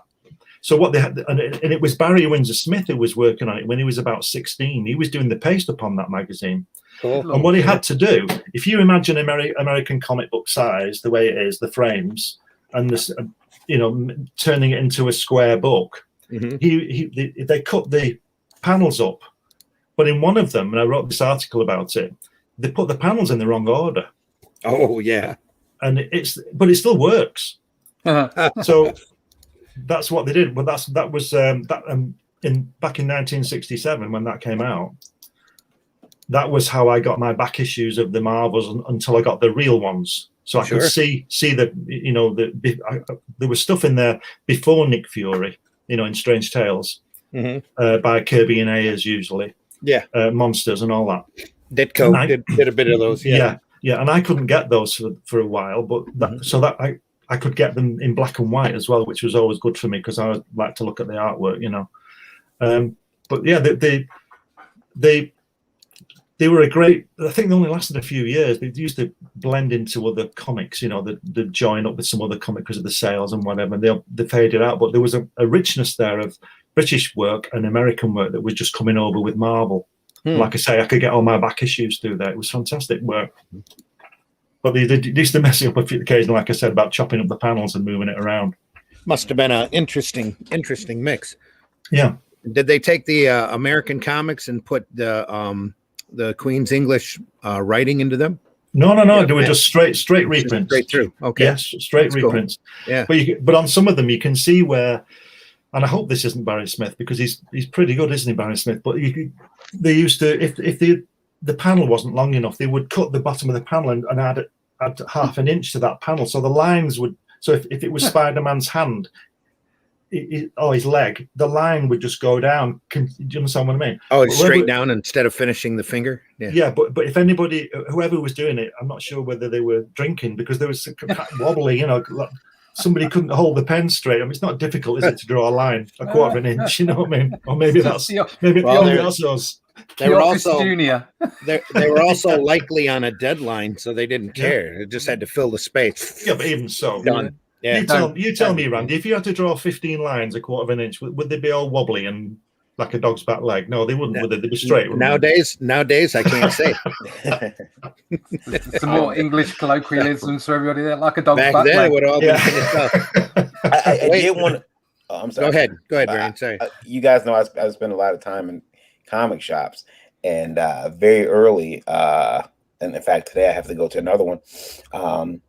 But I was thinking about a quick conversation I had. Well, I overheard, and I kind of joined in with a couple of questions from a guy at the comic shop. He was there. He was buying some manga, but he had 2 manga books. They were pretty nice, decent size. They were probably about the size of Revolt, actually. But they were smaller, like digest size, but the thickness was the same. Okay. So I was going to say, I got a copy of Shonen Jump. Yeah, it wasn't Shonen Quite Jump. a while ago. It was a small amount, but it was digest size. But on top of that, he had some American comics. And he was talking to the cashier. He says, I'm going to give this a try, these American comics a try. He says, but I'm really upset. And he said the name of the manga, and he said the actual name, so I can't remember. If he would have said the, probably lazy American name, I would have remembered it. But he says, I'm upset because they rebooted, or they're doing they rebooted the series, and now I guess some parts of the older one no longer count, or they're no longer canon. And he was like, I hate that about manga. I hate that they do that. They'll take whole chapters that you fell in love with and say, all of a sudden, that didn't happen. Now this happened. And I'm thinking and you want to seek relief in American comics? Yeah. That's that's kind of what. Yeah, it's Tuesday. It's time for a reboot. Yeah. Reboots where we messed up. So that was something that I noticed from this week.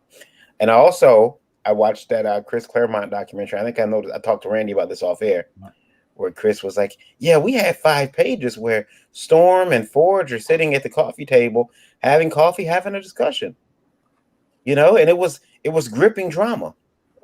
And I'm like, that's it. That's where it started. That's where the coffee table. That's started. Drawn by, I think, Mark Silvestri. I got to go back in time and find it now. Yeah. No, I got to stop them. I got to stop Mark Silvestri. Okay.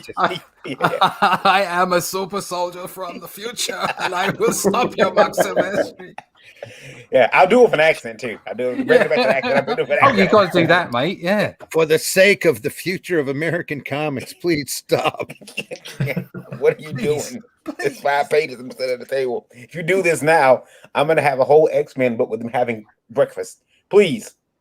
Please. Or where they go to a party. There you go. Issues upon issues. Yeah. It's the 90s. But my mother did have the pinups in. In all seriousness, my mother had a question for the panel. Ooh. Right. And she wanted to know if, and this is a pretty geeky question, but if you could be any of the characters that you grew up, did you have a favorite character? Did you want it to be?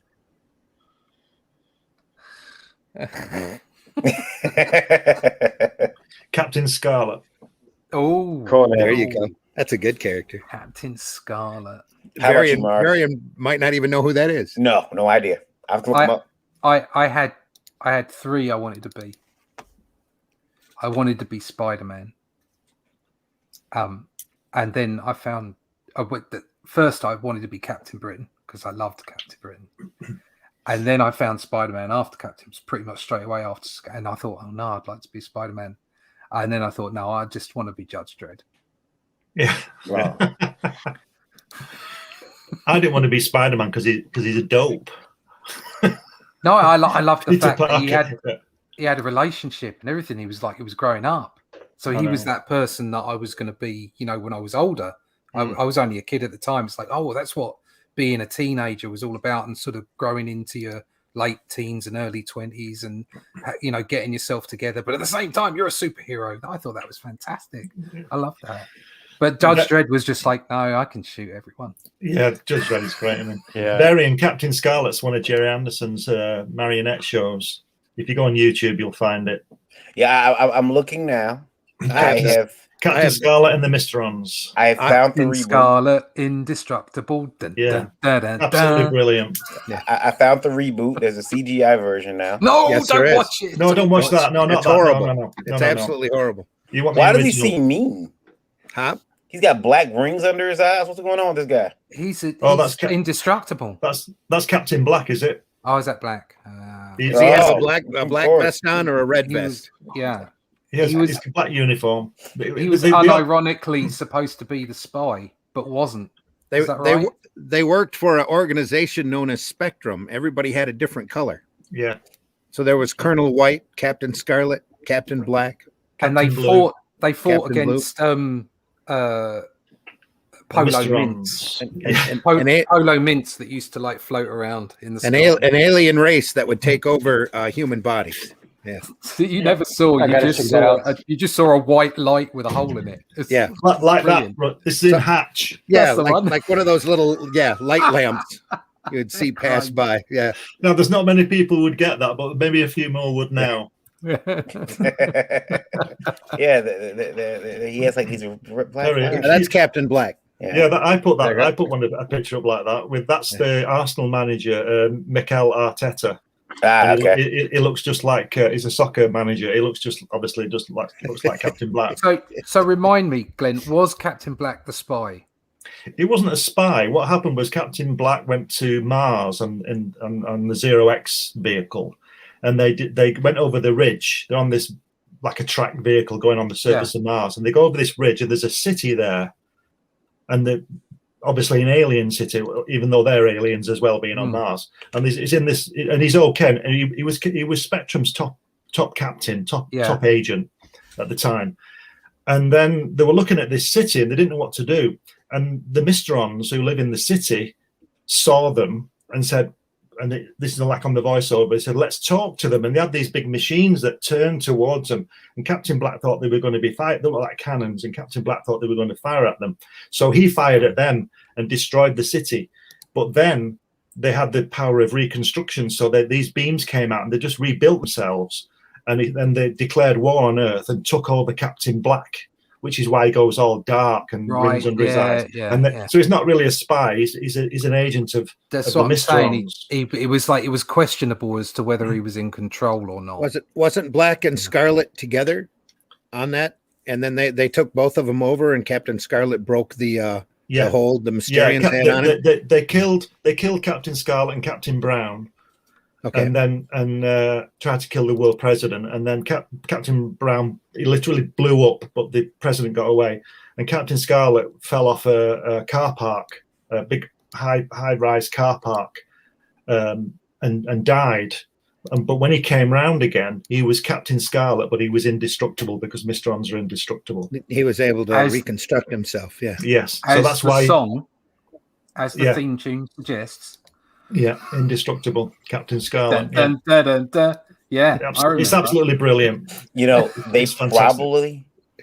probably cannot go through calling him Captain Black now. Yeah, well, This is just because once again, manga and anime ruining it for everyone. Mm-hmm. I think it was Dragon Ball had an arc where people were getting possessed. there was a guy years ago complained and wanted the show pulling because Colonel White was the white supremacist, and Captain Black was the bad guy. And what the guy obviously doesn't understand is that when you mix all the colours together, they are white, hence Spectrum, and Captain Black was Captain Black. You know what I mean? Mm-hmm. So, but anyway, they should have had without colour. Yeah. You only know a show is being like racist when they do certain things, like the character Frenchie is always running the other direction. I think, okay, now this is getting a little... but they do. I was pissing by your door. Well, Dragon Ball had this storyline where people were getting like, I think they were getting possessed, and they're like, "Oh, you can't help him now. He's a black person," and they kept saying it, and I'm like, "Oh no!" But it had been translated from Japanese to so Yes. I'm like, right. I'm seeing the dub lines, the text at the bottom, the subtitle. I'm like, "Oh, this is gonna be bad." Oh No, he's black. What's Don't that let him in. on Like- Hello, Russ, when he says Yeah. they are blown to little pissers. That guy. Have you seen Great Hello, show, Hello? great show. Have you That seen was- it? Yeah, I love it. That is just that is the perfect way to export British humour. It's Do you absolutely know, Yeah, it's, that's the country that sells best as a series is in Germany. Germany. And they have this girl. They have this girl on, and she's a French resistance girl, and she dresses in Michelle. the beret, yeah, and the coat. Michelle. They're all stereotypes, and she's talking to the French guy, and she's talking like this and talking like this and talking like this, and the French guy says, "We will get the British airmen. They've got these airmen on the run. These British airmen on the run. The Germans are after them." And this guy says, "We will get the British airmen out of here tonight." And she goes, "Okay, I will tell them." And she turns to them and she says, "I say, chaps, we need to be ready here at 7:00. For these gentlemen are going to take us out of the area." And they go, "Okay." And then she turns and she says, "He says, okay." It's the funniest thing. You've got to watch it. Yeah, It's so good. fantastic show. Yeah. And when that woman starts singing, they always leave the restaurant, don't they? It just every time I see that, it makes me cry. It's so funny. Yeah. The funniest part is that the guy who plays, what's he called? What's the Renee? The guy who plays Renee. Grenada, yeah. He's Gordon Gordon Taylor. I've just been told. K. Gordon K. Sorry. Thank you, darling. Gordon K. He's Thanks for the support. Yes. He was actually gay. He was gay, but in the program, he's playing a straight guy who gets all the women. And it was sort of quite ironic in a way. It's what that's Oh, just- very you didn't funny. know that. You It's didn't know called that. acting. Acting, yes. Yes. Acting.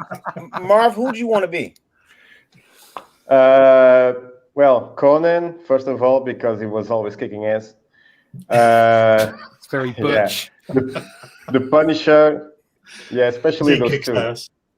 Violence. and the Phantom, and the Phantom, the Phantom. I love the Phantom. Phantom. Oh, There's- those three. Yeah, the Classic, We- classic character. We yeah. we need to talk, Mark. Yeah. Those three characters, that's Fine. dark.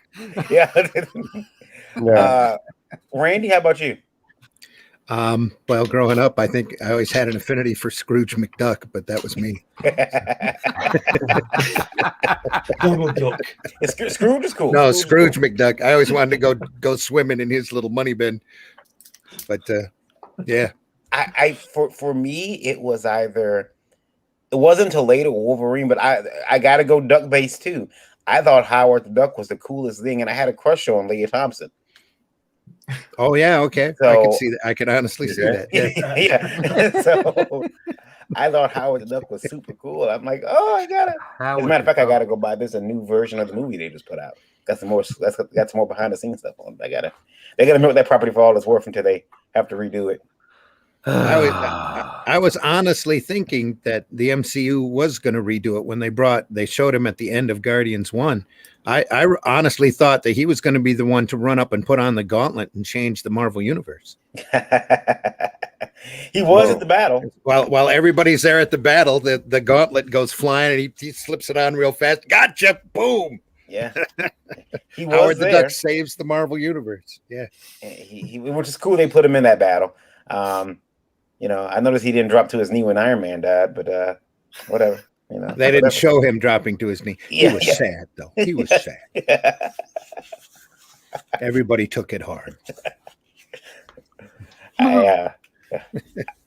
I watched a girl the other day. She watched all of the Marvel MCU movies, including Black Widow, in 4 days, and she got to Infinity War, and she was a wreck. I was going to say she was probably shaking. Yeah, and by the time she got there, and she was like, "Oh my God, guys, I feel so bad for you. Like, I could not imagine like some of those deaths." She's like Iron Man. She's like, "I've only been with him for 4 days, but You guys had 10 years and It's a film.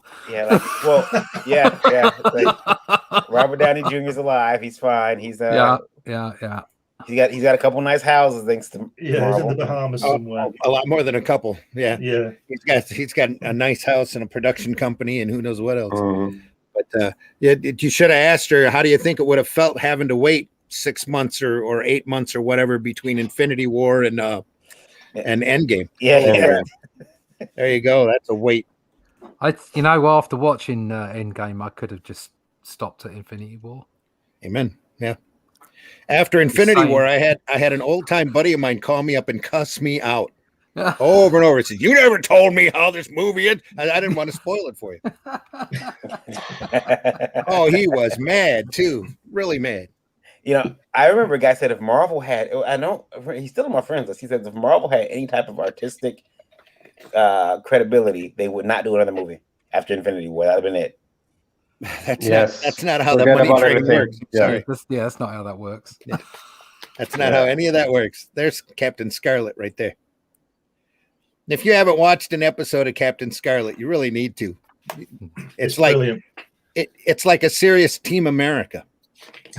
Yes. But yeah, Fuck yeah. America. Fuck yeah. So you see with that accent thing, you have me over there, and in 5 minutes I'll be a good old boy. The best thing, one of the best things in that film is when that girl goes into the bar and there's all those people there, and she goes, I don't know his name. She goes, Dan, and she shoots everybody and goes, damn. and then when he gets drunk and he's being sick and there's a big river of vomit going down this, it's just hilarious. Yeah. and Matt Damon and all that. Matt Damon. Sarah says she'll be just out. She wants to be Jessica Rabbit. Wow. Yeah, I could, Jessica Rabbit's.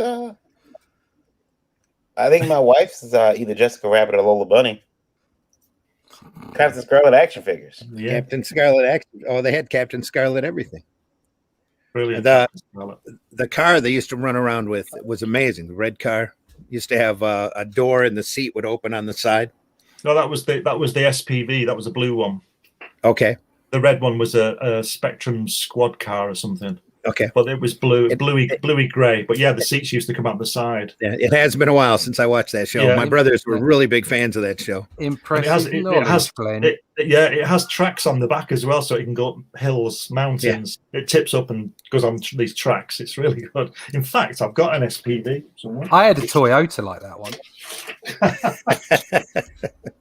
I don't know where it is now, but I've got an SPV. Yeah. Just cool. Yeah, it's one of the best things. It's not as good as Thunderbirds, though. Thunderbirds is all of the design work on Thunderbirds was genius. It's just incredible. Go. Yeah. It's just well, they've wrecked it with the new cartoon series that they've made of both of them. I think they've wrecked it.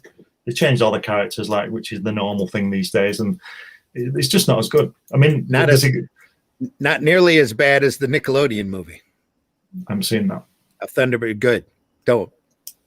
Oh, the one that Star Trek directed. Yeah, Riker. Yeah. Yeah. No, my sister said to me, "Don't go and see it." No, don't do it. No, don't do it. I've never seen it. Just don't. Because I always thought that Captain Picard, what's his name? Patrick Stewart. Patrick Stewart would have made a good Hood.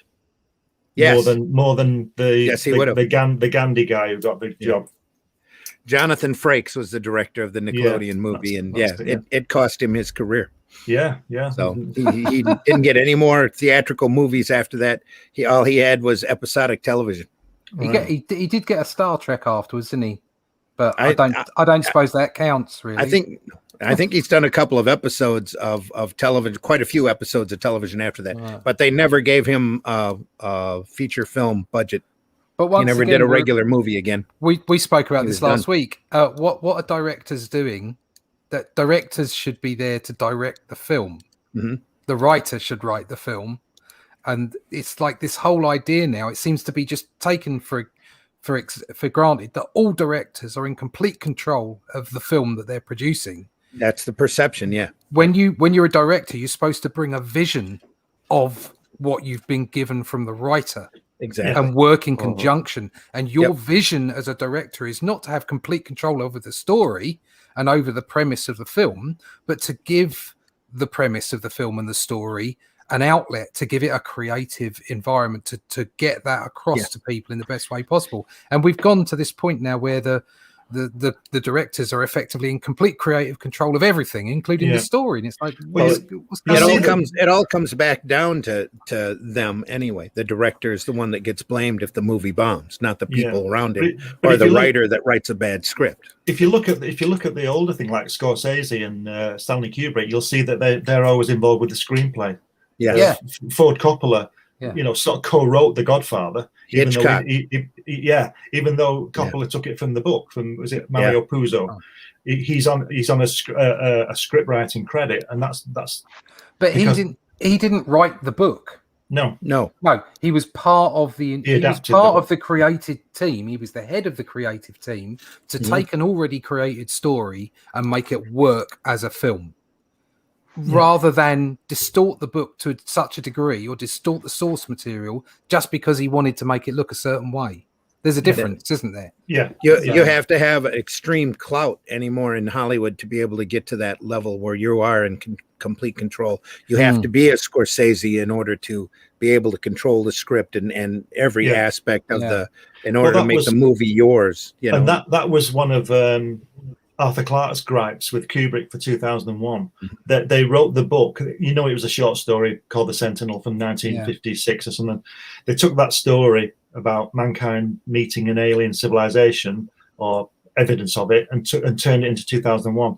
And Arthur Clarke was writing the book at the same time as Kubrick was writing the screenplay. And although there's a lot of probably 90% of the elements are the same, there's a few differences. And Arthur Clarke wasn't happy about that. Yeah. But like we say, he wasn't in control. He was the writer. Kubrick was the director and had the final say. Yeah. So, and then if you have a huge megastar, that actor or actresses always put their step on the creativity too. So like Marlon Brando. Marlon Brando was one of the guys that have this diva behavior and wants everything his way. That's right, and that's what happened with the Bond film with Boyle, the director. Can't remember his first name. Boyle, the English guy. He was going to direct the next James Bond movie, but he had creative differences with Daniel Craig.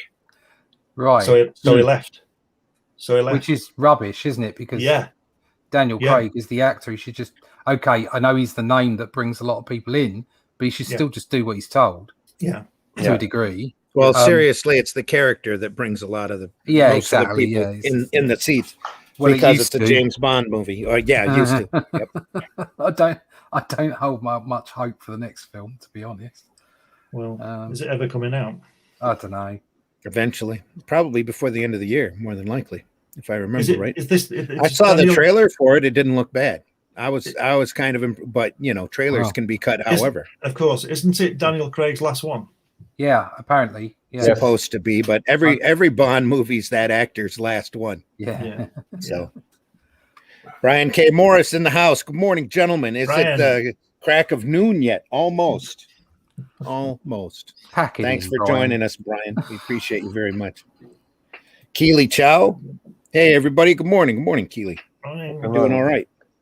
Sorry, we've been neglecting the chat a lot again today, but we've just been gabbing. So, and this program has really gone far away from the description that I was planning on doing. One of these days, I'm going to do a pre-recorded video where I just sit here with because I've got a ton of stuff sitting around me that you're not. I want to show off. Nobody sees. We'll give you the next 10 minutes, Randy. Go for it. No, No, that's not how this works. We'll all mute our mics. I do want to point out before the program is over, I was looking through my copy of Shonen Jump. I should, because they go from back to front. And I did find a notorious, as we have talked about here on the program before, it is a manga about golfing.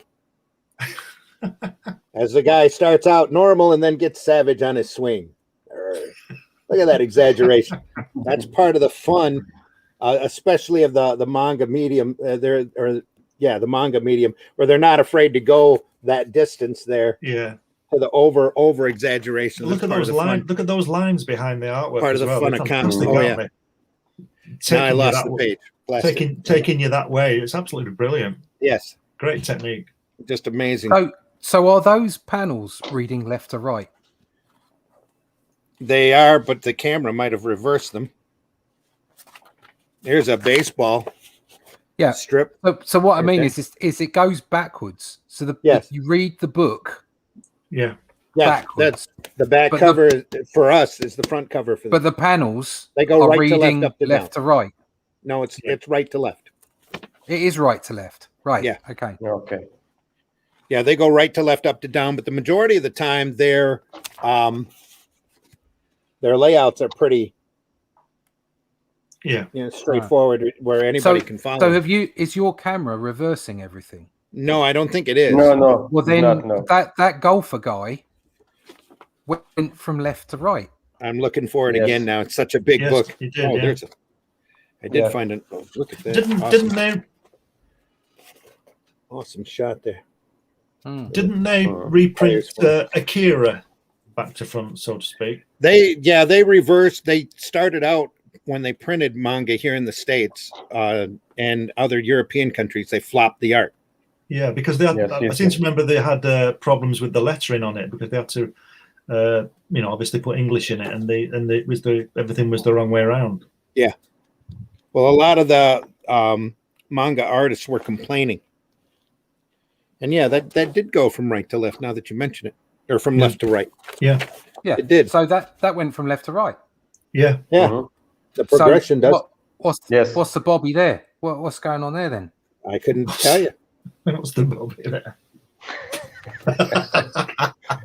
And you're telling me you're telling the bottom sequence. The bottom sequence runs from right to left. Because he's hitting it, he's telling it to go into the hole, and then at the end, it's running into the hole.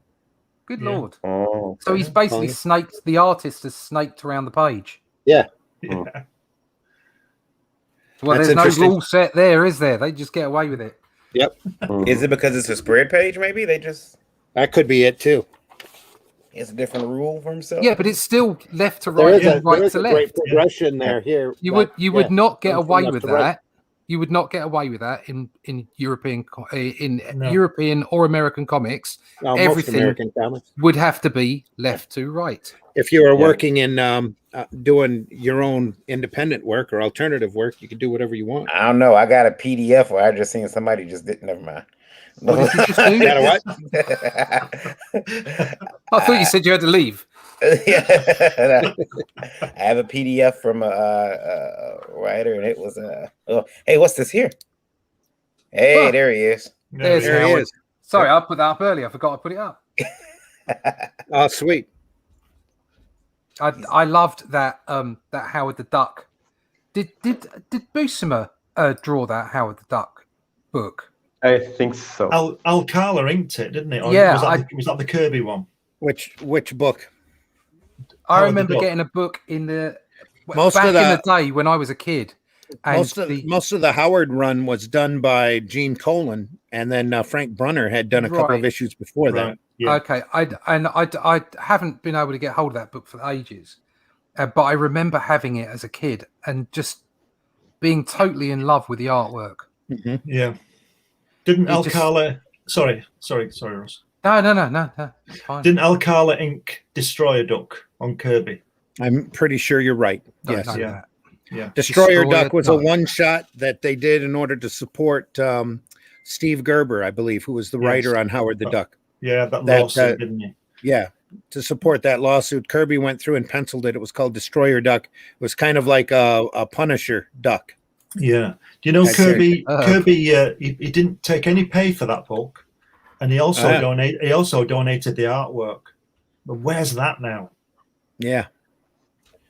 Who knows where it could be? Oh, somebody's collection. I just did a quick search, And I thought, good Lord, what are all these pictures that I've just put Destroy a Duck in, but I didn't. I'd put in Destroy a Cuck. That's a whole different thing altogether. Completely different set of pictures back. That totally explains your expression. Yeah. Oh yeah. Oh, that's Learn cool. to spell.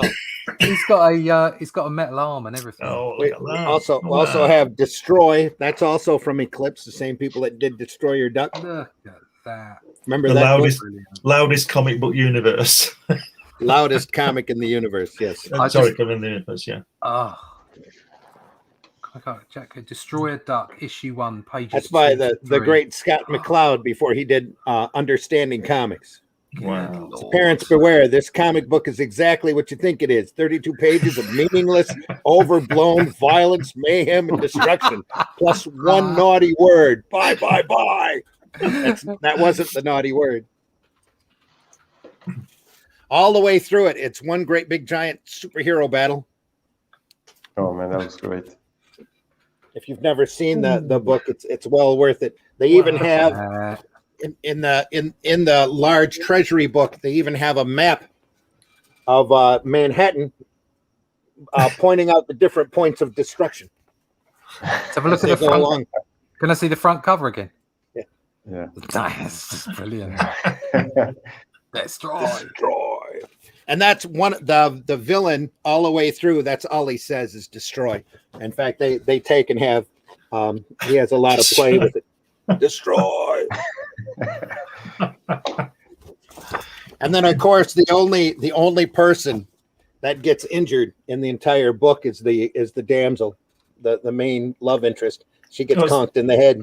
It's a shame she wasn't called Donald Duck. Donald Duck. She might have survived. Yeah. The classic last exchange in the back with the commissioner. Well, at least no one was hurt. And it's just sheer destruction. You see here along the top. Just sheer destruction. I bet they had some fun doing that. The bad guy's defeated, the love interest is hugged, and then the police commissioner goes, well, at least no one got hurt. And in the meantime, they are throwing buildings around. They're being knocked all over the place. It's just a classic superhero fight. They're grabbing the Statue of Liberty, grabbing the Chrysler building, and batting people around. Destroy. Yeah. Just a great book. And again, they were laughing. You don't see around anymore. Yeah. I bet they were laughing when they were drawing that. Oh, that's all Scott McCloud. Yeah, I bet he had a blast doing it. Look at that. Destroy, bam. Oh. Right over the words too, all the debris. Yeah. That's how he said. Almost the same pattern. Just paste on, draw over. Yeah, destroy. That can be a heavy metal song. Yeah. Destroy, boom. Destroy. When was that released? When did that come out? Oh, back when Eclipse was still around. Let me check for a copyright date here.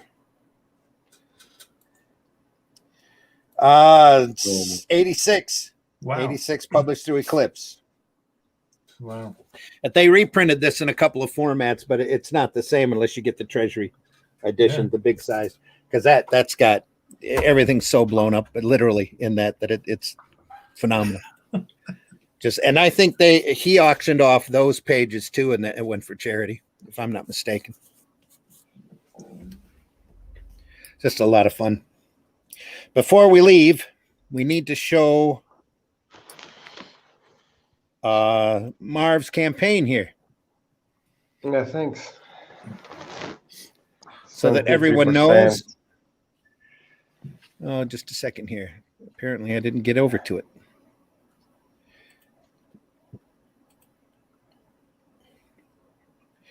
You are at 515 USD. Let me swing that around here. 19 backers.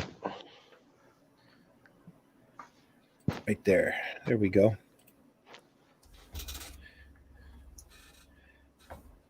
Yeah, 19 backers. Only 7 days left on this campaign, folks. You need to go over and take a look and back it if you can. Can we to print Absolutely it back and it. move to the next one? Give the quick pitch, Marv, for it. Okay, that's the story of a sneak peek of John Paris. He was a Vietnam War veteran. They fell into an ambush in Vietnam when they were, after a mission, they were going to the LZ to go back home, but they fell into an ambush. They were all killed except John. But when John was about to be executed, he unleashed his power. He brought back his friends, his fellow comrades back to life. But the pain that they felt of not coming back home, they turn into those monsters that you can see right now on the screen. And yeah, that's the main story. That's a little bit of the past of John. While he is torturing a guy, he tells us what happened in Vietnam. At the left, you can see Michael, a Doberman, is also dead, and Gabriel, a Raven, also dead. They were both brought to life by John, and they helped John to catch bad guys so that they can be punished. John puts them into an open grave, buries them alive, and if they came out of the grave, if they are able to come out of the grave, they punish that person. Mm-hmm. That's not a superhero, but an anti-hero. That's jolly. Thanks. No, it sounds very cool, actually. Yeah. Thanks. Let's see. Look I'm at that. already working on the second one. I'm already working on the second one, so I have already the first page already almost done. So I'm going to show it in a couple of weeks when I have a couple of pages done.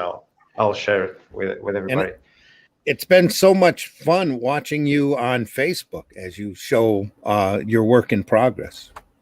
Thank you. It's been a blast, and yeah, my first credit is in the Revolt book. Revolt book. And yes. I want to thank you. Yeah. And I want to thank you for that opportunity. Oh, no problem.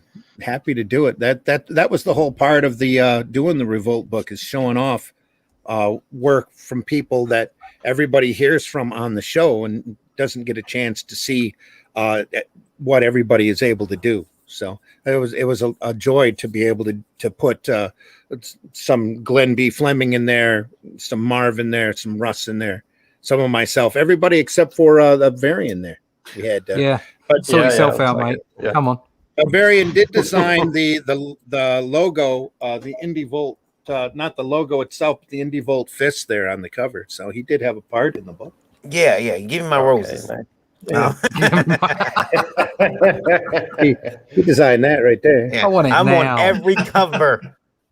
He's on every cover. Yeah. Eric says he's sitting in the parking lot at the Comic-Con, by the way. I don't know if you guys seen that.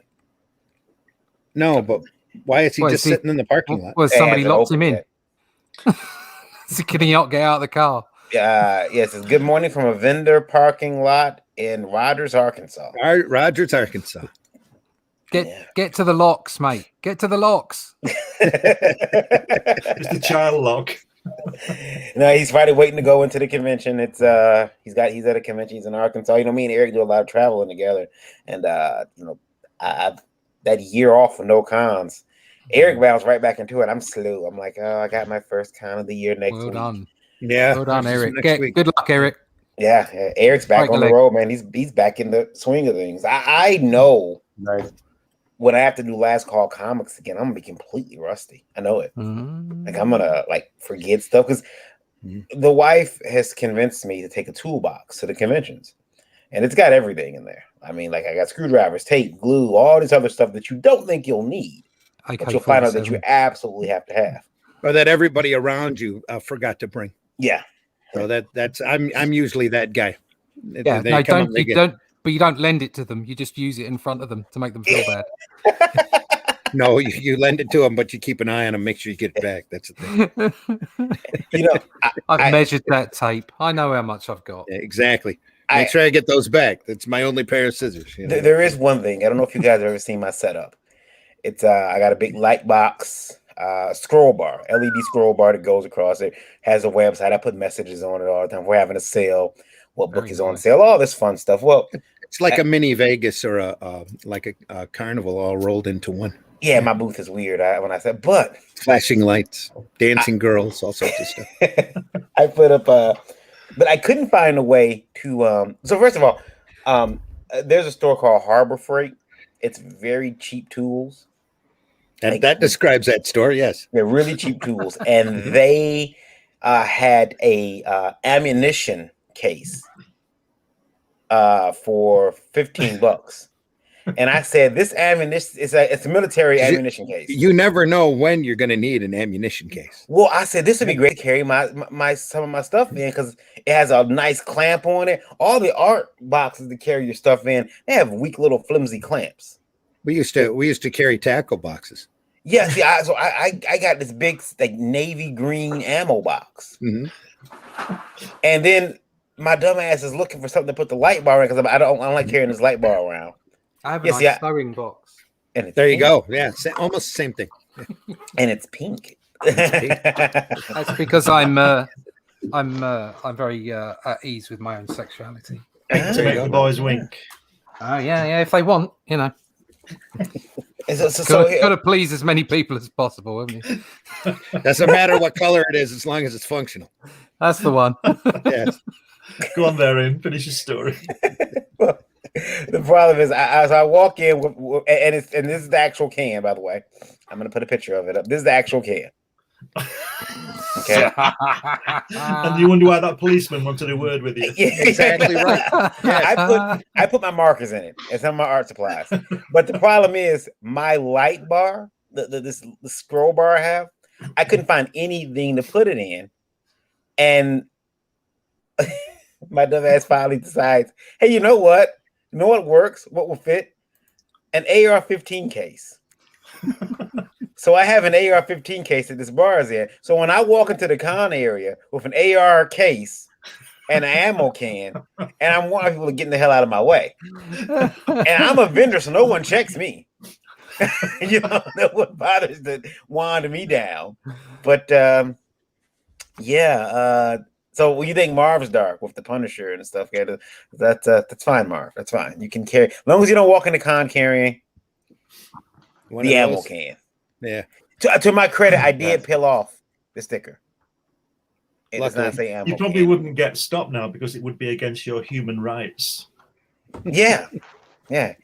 I'll complain. You guys don't be messing with me because I'm black. We got an AR-15 case. You're profiling me. And possible carrying ammo. a gun case and an ammo can in. And what are you stopping me for? You're profiling. Leave me alone. It reminds me of it a long time ago, back in the 70s. I went out with some friends, and one of the guys that was going to stay with his girlfriend that night. And he got his sort of a little sports case with him, with his change of clothes in. And it was in the times when the IRA were bombing people all over Britain, and there was always security outside these clubs checking, seeing you haven't got a bomb. Anyway, so they're checking this guy with this case, and the guy said to him, "What's in the case?" And being a smart ass, he says, "A bomb." And just as he said it, for a laugh, and just as he said it, he had an alarm clock in, then it went off. And you've never seen it. You've never seen anybody move so fast. This bouncer was behind the door, closing the door. Obviously, we didn't go in that club. We have to go to another one. I said, "Shut up! Don't tell him. Don't say that." Sign of the times. If that happened now, you'd have like cops on you immediately. Oh yeah, you'd be done for the night. Face down on the floor. Yep, you'll be explaining that for the rest of the evening. You'll be lucky to get out at 2 or at 5 in the morning. Well, we went to another club and he was walking around with his case. Obviously, you can't leave it in the corner, can you? Because that used to clear places as well. Because I was in a pub once and somebody said to the barman, "This place was packed Friday night, packed in the pub." And this case was there. It was there when I went in. I'd been there a couple of hours, and this guy came in. He said to the barman, "This case has been here for about 3 hours." And then everybody was outside. Everybody was outside in 2 seconds. But I suppose you can't Gotta be clear too, a bar. you can't Hey, be too this case has careful. been here for 3 hours. You can't be too careful on these days, can you? I was traveling back and forth to a convention in Albany, New York, and I'm in the middle of Michigan. And the easiest way to get there is to drive through the lower tip of Canada, through Ontario. And we had a buddy of mine was an artist that was working on the Texas Chainsaw Massacre comic. So he set up in Albany and had a red and white checkered tablecloth, a bunch of deer bones, and a chainsaw that he had painted red, on the blade. We're driving back home, and they pull us over and have us sit, and we sat there for 45 minutes while they were looking through the contents of the car. And finally, one of the troopers, one of the border guards, comes up and goes and looks at us all. You guys have that car out there? Yeah. He goes, "What line of work are you in?"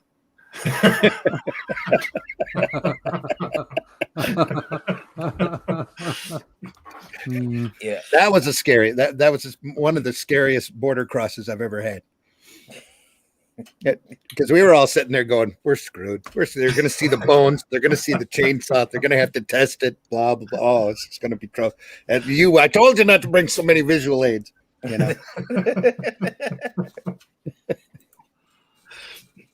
Hey, folks, that's been the Sunday Funnies for the 8th of August, 2021. And it was funny, and it is was Sunday. Right. We hope you had a good time. We had a good time bringing it to you. Sorry, Oh, we yeah. wandered around and Yeah. didn't get to show off as many great formats as I wanted to. Someday I'll do that show where. Well, that's one in the locker, mate. You got a show for next week now, haven't you? Oh no, our show next week is going to be extra special. Hopefully, if we can get everything wired up and working correctly, we will be broadcasting live Of from the course. Grand Rapids Con Yes. next Wow. week. We'll see who we have on the air. Probably not any of you guys, but we'll see who we can get. We don't want to be on anyway, do we, Russ? No, I've had my fill. Do go and look at the Sin Killer over on Indiegogo. Marv could use your backing, very much so. It is a very, very underappreciated book at this point. It's only got 7 days to go on the campaign. Marv is at wit's end and wants and needs your support, as he's already going on and working on number 2. So Yeah, already. Yeah, I'm working on it. Mar- Yeah. Marv, tell folks how they can find you. You can find me on Twitter, Instagram, and Facebook. You just have to hashtag the Sin Killer comic book, and you can find me there. Thank you. Cool. Thanks so much for coming on. Russ, let folks know how they can find you. Yeah, I've got something to share if you want to have a quick look. Sure. Right now it's a black screen. Oh, right, is it? Yep. How's that? Awesome. Wow, Look at look that. Look at that. Okay. So that's just some pencils and a sample of stuff that's coming up in Only Death Can Save Us 2. And this page will be appearing in issue 3 of Only Death Can Save Us by Arrow Comics. In the So direct market check that version, out. yes. In the Yep. direct market very soon, and will Looks also incredible. be in book 2. So I'll When start- you ink that, Russ, can you know the guy at the bottom? Could you ink those blacks like that, the shading that you've done it? Can you do it like that instead of just doing it straight black? Because that's fantastic. That's why pencil always wins over inks to me. Well, that's what I'm going to do. I'm going to stick with the way that I've been inking for the first 6 books, maybe 9 books. Sorry, the first 3 books. So that'll be 9 issues in total of floppies. But when I move on to book 4, 5, 6, I'm going to change it up. Of the and do campaign some books. stuff. Yeah. Of the campaign books, which will end up being 11 book floppy 11 issue 11 onwards. Then I'm going to change the style up, and I'm going to do some more. I'm going to put more texture in. I'm going to have more line work involved. So that's great. The idea being is that I can't give anything away, but the whole essence of the book will be flipped on its head. Right. So that in episodes 4, 5, 6, it's going to be all over the place. But there you go. So yeah, you'll be seeing a different style from me in those books, even though it will be the same characters. Yeah. Yep. So, Great. Yeah. Incredible. There you go. Yeah, you can find me as Russ Leach, russleach.com or comicbookblackbelt.com. You can find me on YouTube as Comic Book Black Belt. I draw and drink on a Monday evening. I also hop on with these guys. I'm also on Fulton Land on a Thursday. If Joe's back from his sabbatical, he won't be too long, and we talk comics there on a Thursday. It's a really good program. You can find out more about me at my websites, russleach.com, comicbookblackbelt.com, more about the book, onlydeathcansavus.com, and make sure and find out more about Arrow. They're on Instagram just like I am. They're on the Twitter just like I am, and the Fleece Book. And yeah, I'm on Minds as well and some other places. Come find me. I will talk to you about comic book art, and if you would like to, please subscribe to my channel. That would be great, because I'm on 700 and something at the moment, so it'd be great to get to 1,000. And also sign up for my email list, and I can tell you more about what's going on with the channel and with the books, and I won't fill up your inbox with rubbish. It's just the important stuff.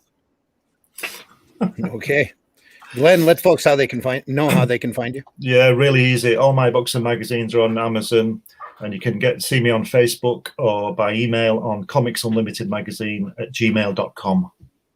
Short and sweet. That's Glenn with 2 N's and Fleming with 1 M. Yeah. Fleming. Yeah, as in Ian. What? As in Ian Fleming. Okay, there you go. Not as in Bob. As in Bob Fleming, yeah. Bob Fleming. Yeah. Cool. Varian, let folks know how they can find you. That's all right. Yeah, you can find me at KYD_V on Twitter. I'm sorry, the Fleming thing just got me. I'm sorry. There's a lot of only British things going on between me and Glenn at the moment. That's what we figured.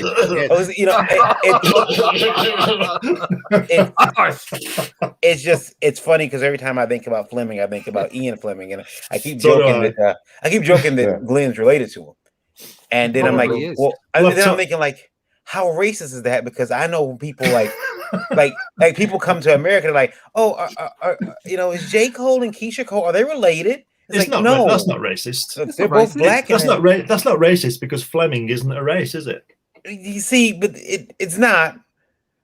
But you're British, and it's like not right for me to be like, hey, he's British, and his name is Fleming. He must be related. And we all know you're related to Hugh Grant. That's why you're bringing this up. Right, yeah, Glenn isn't British. He's English. Yeah.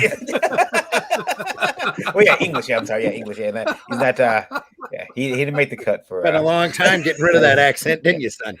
You guys can Varian, if I told you whether I was related to Ian Fleming, I'd have to kill you. See, that's what it is. He's mad about those bond rights. You can find me everywhere. Varian Grad on social media. LEDG.us distribution company, and of course IndieVolt.com. Got the IndieVolt Awards coming up. Got rings getting ready to be shipped to me for the Hall of Fame. You don't even know my size yet. Yeah, well, they're all going to be. I think they're all coming in at like 9, so they can resize them themselves. Okay. As long as they come with a power battery, I'll be happy. I didn't know people would wear them, but I mean, like, I figured they put them in a little box and keep them up forever. And then I found out these guys want to wear them. Like, they want to walk into like a Burger King. Like, hey, do you know what this gets me? You give us a power ring, we're going to use it. That's it for me. And I'm very happily very busy. Had a birthday party yesterday. Took care of that. Son's birthday party. Randy made a special appearance. He stopped by. I did. It was like I told you, it was either that or work on an incredibly large T-shirt order. So you won. just the one T-shirt. No, it was a good. Yeah, no, not really. No, I have a client. I have a client that sometimes stores their orders for a few months. So when they send me invoices, there's 98 pages of invoices. It's all shirts that have to be weeded through. And it's not just one style of shirt. It's a T-shirt. It's a long sleeve T-shirt. It's a polo. It's a long sleeve polo. It's a work shirt. It's a long sleeve work shirt. It's a sweatshirt, hooded sweatshirt, and a zip hooded sweatshirt. So I told him I had to stop offering hats because it was just too difficult to print on. So I had to stop. But yeah, it's pretty involved. So I was very happy to spend the afternoon, few hours sitting and talking with Varian and his son and his wife and his mom and Brandon. It was a good time. And that's it for me. That's all. That's one place you can find me. That's it for you. Yeah.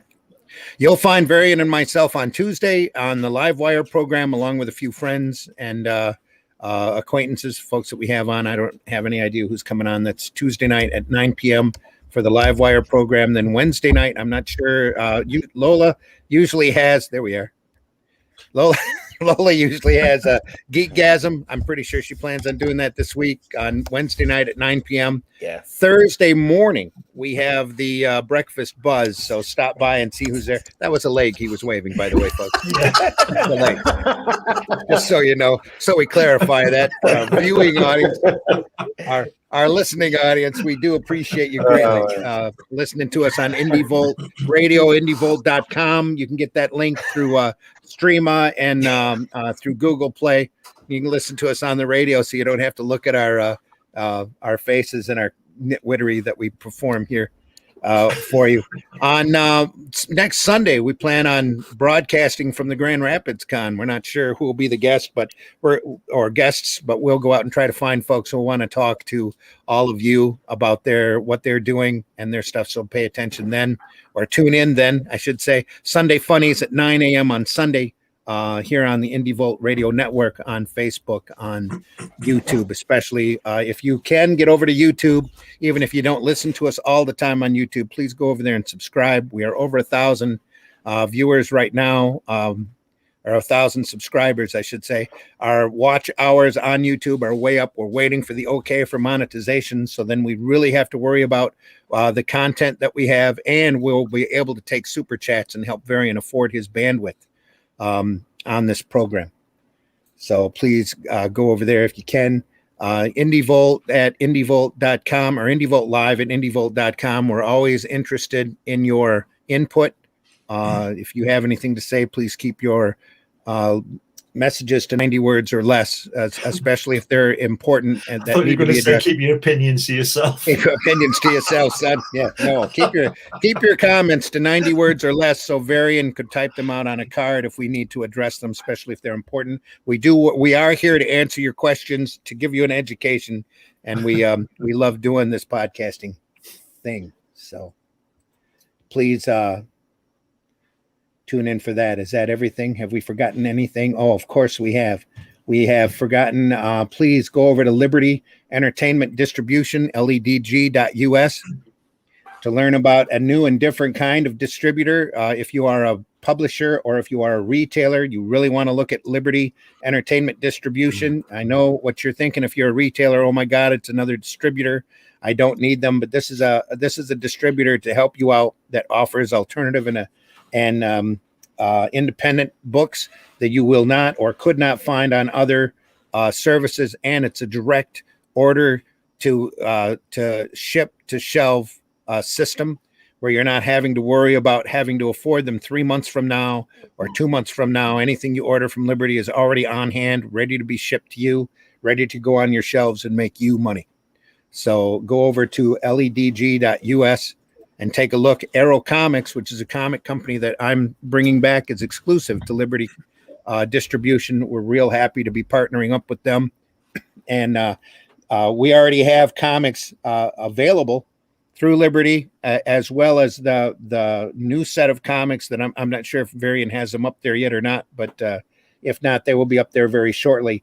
We have not the Revolt book that was offered through Indiegogo, but we do have a Revolt direct market. We have the HeroBot Zero that's available, Luke Stone's Hybrids, and of course, Russ Leach's Only Death Can Save Us in a direct market 32-page edition.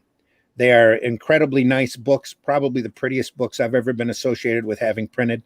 And we're incredibly proud of them, and we want to get them into your stores for you to make money off of as soon as possible. So, and you can get those again through Liberty Distribution, ledg.us. Other than that, I guess we will see you soon. If not next Tuesday, then next Sunday here for the Sunday Funnies. Anything else, Varian? Are we missing? No, that's it for me. Waiting for you to tell people to see you next Tuesday. It's See coming. you next Tuesday. Yeah. Buy Can- independent it can be- comics, especially Yeah, 3 ours. hours. There's the Indie Revolt cover.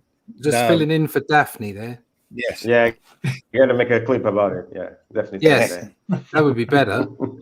Yes, we'll have Daphne do it on the green screen, and I put like Starburst behind her when she throws her hands up, especially ours. Yeah. Little Well, starburst coming Yeah, out. yeah. We absolutely need to do that. Yeah. All right, folks, until next time, we'll see you soon. I've been your host, Randy Zimmerman. You can find me on Facebook, Twitter, and that's about it. Through Arrow Comics 4.0. You can find that on Facebook under 2 different pages. There's Arrow Comics 4.0 and Friends of Arrow Comics 4.0. Meredith and Nita have been running the social platforms. We have a link tree with an Instagram that's gotten a great amount of followers already, as well as the Twitter and the Friends of Arrow Comics 4.0 page over on Facebook. So we'll see you there and go there for all the upcoming announcements. Next month, we have a couple of other new books that we're starting up that we will talk about later. But in the meantime, we are going to get out of here. So we wish you all the best. Stay safe, stay healthy, and we're going out the same way we came in, and we'll see you then. As Varian likes to say, please make sure you leave this industry in better shape than what you found it. And we'll see you soon. How's Vidania? Take care. Stay safe.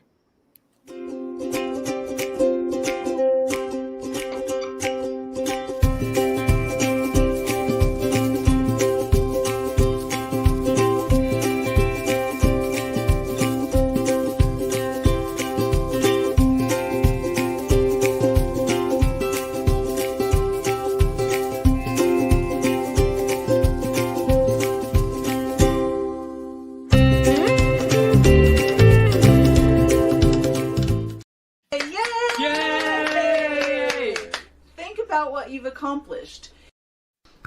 How dare you? Do you draw the Flintstones naked? There's a market for that.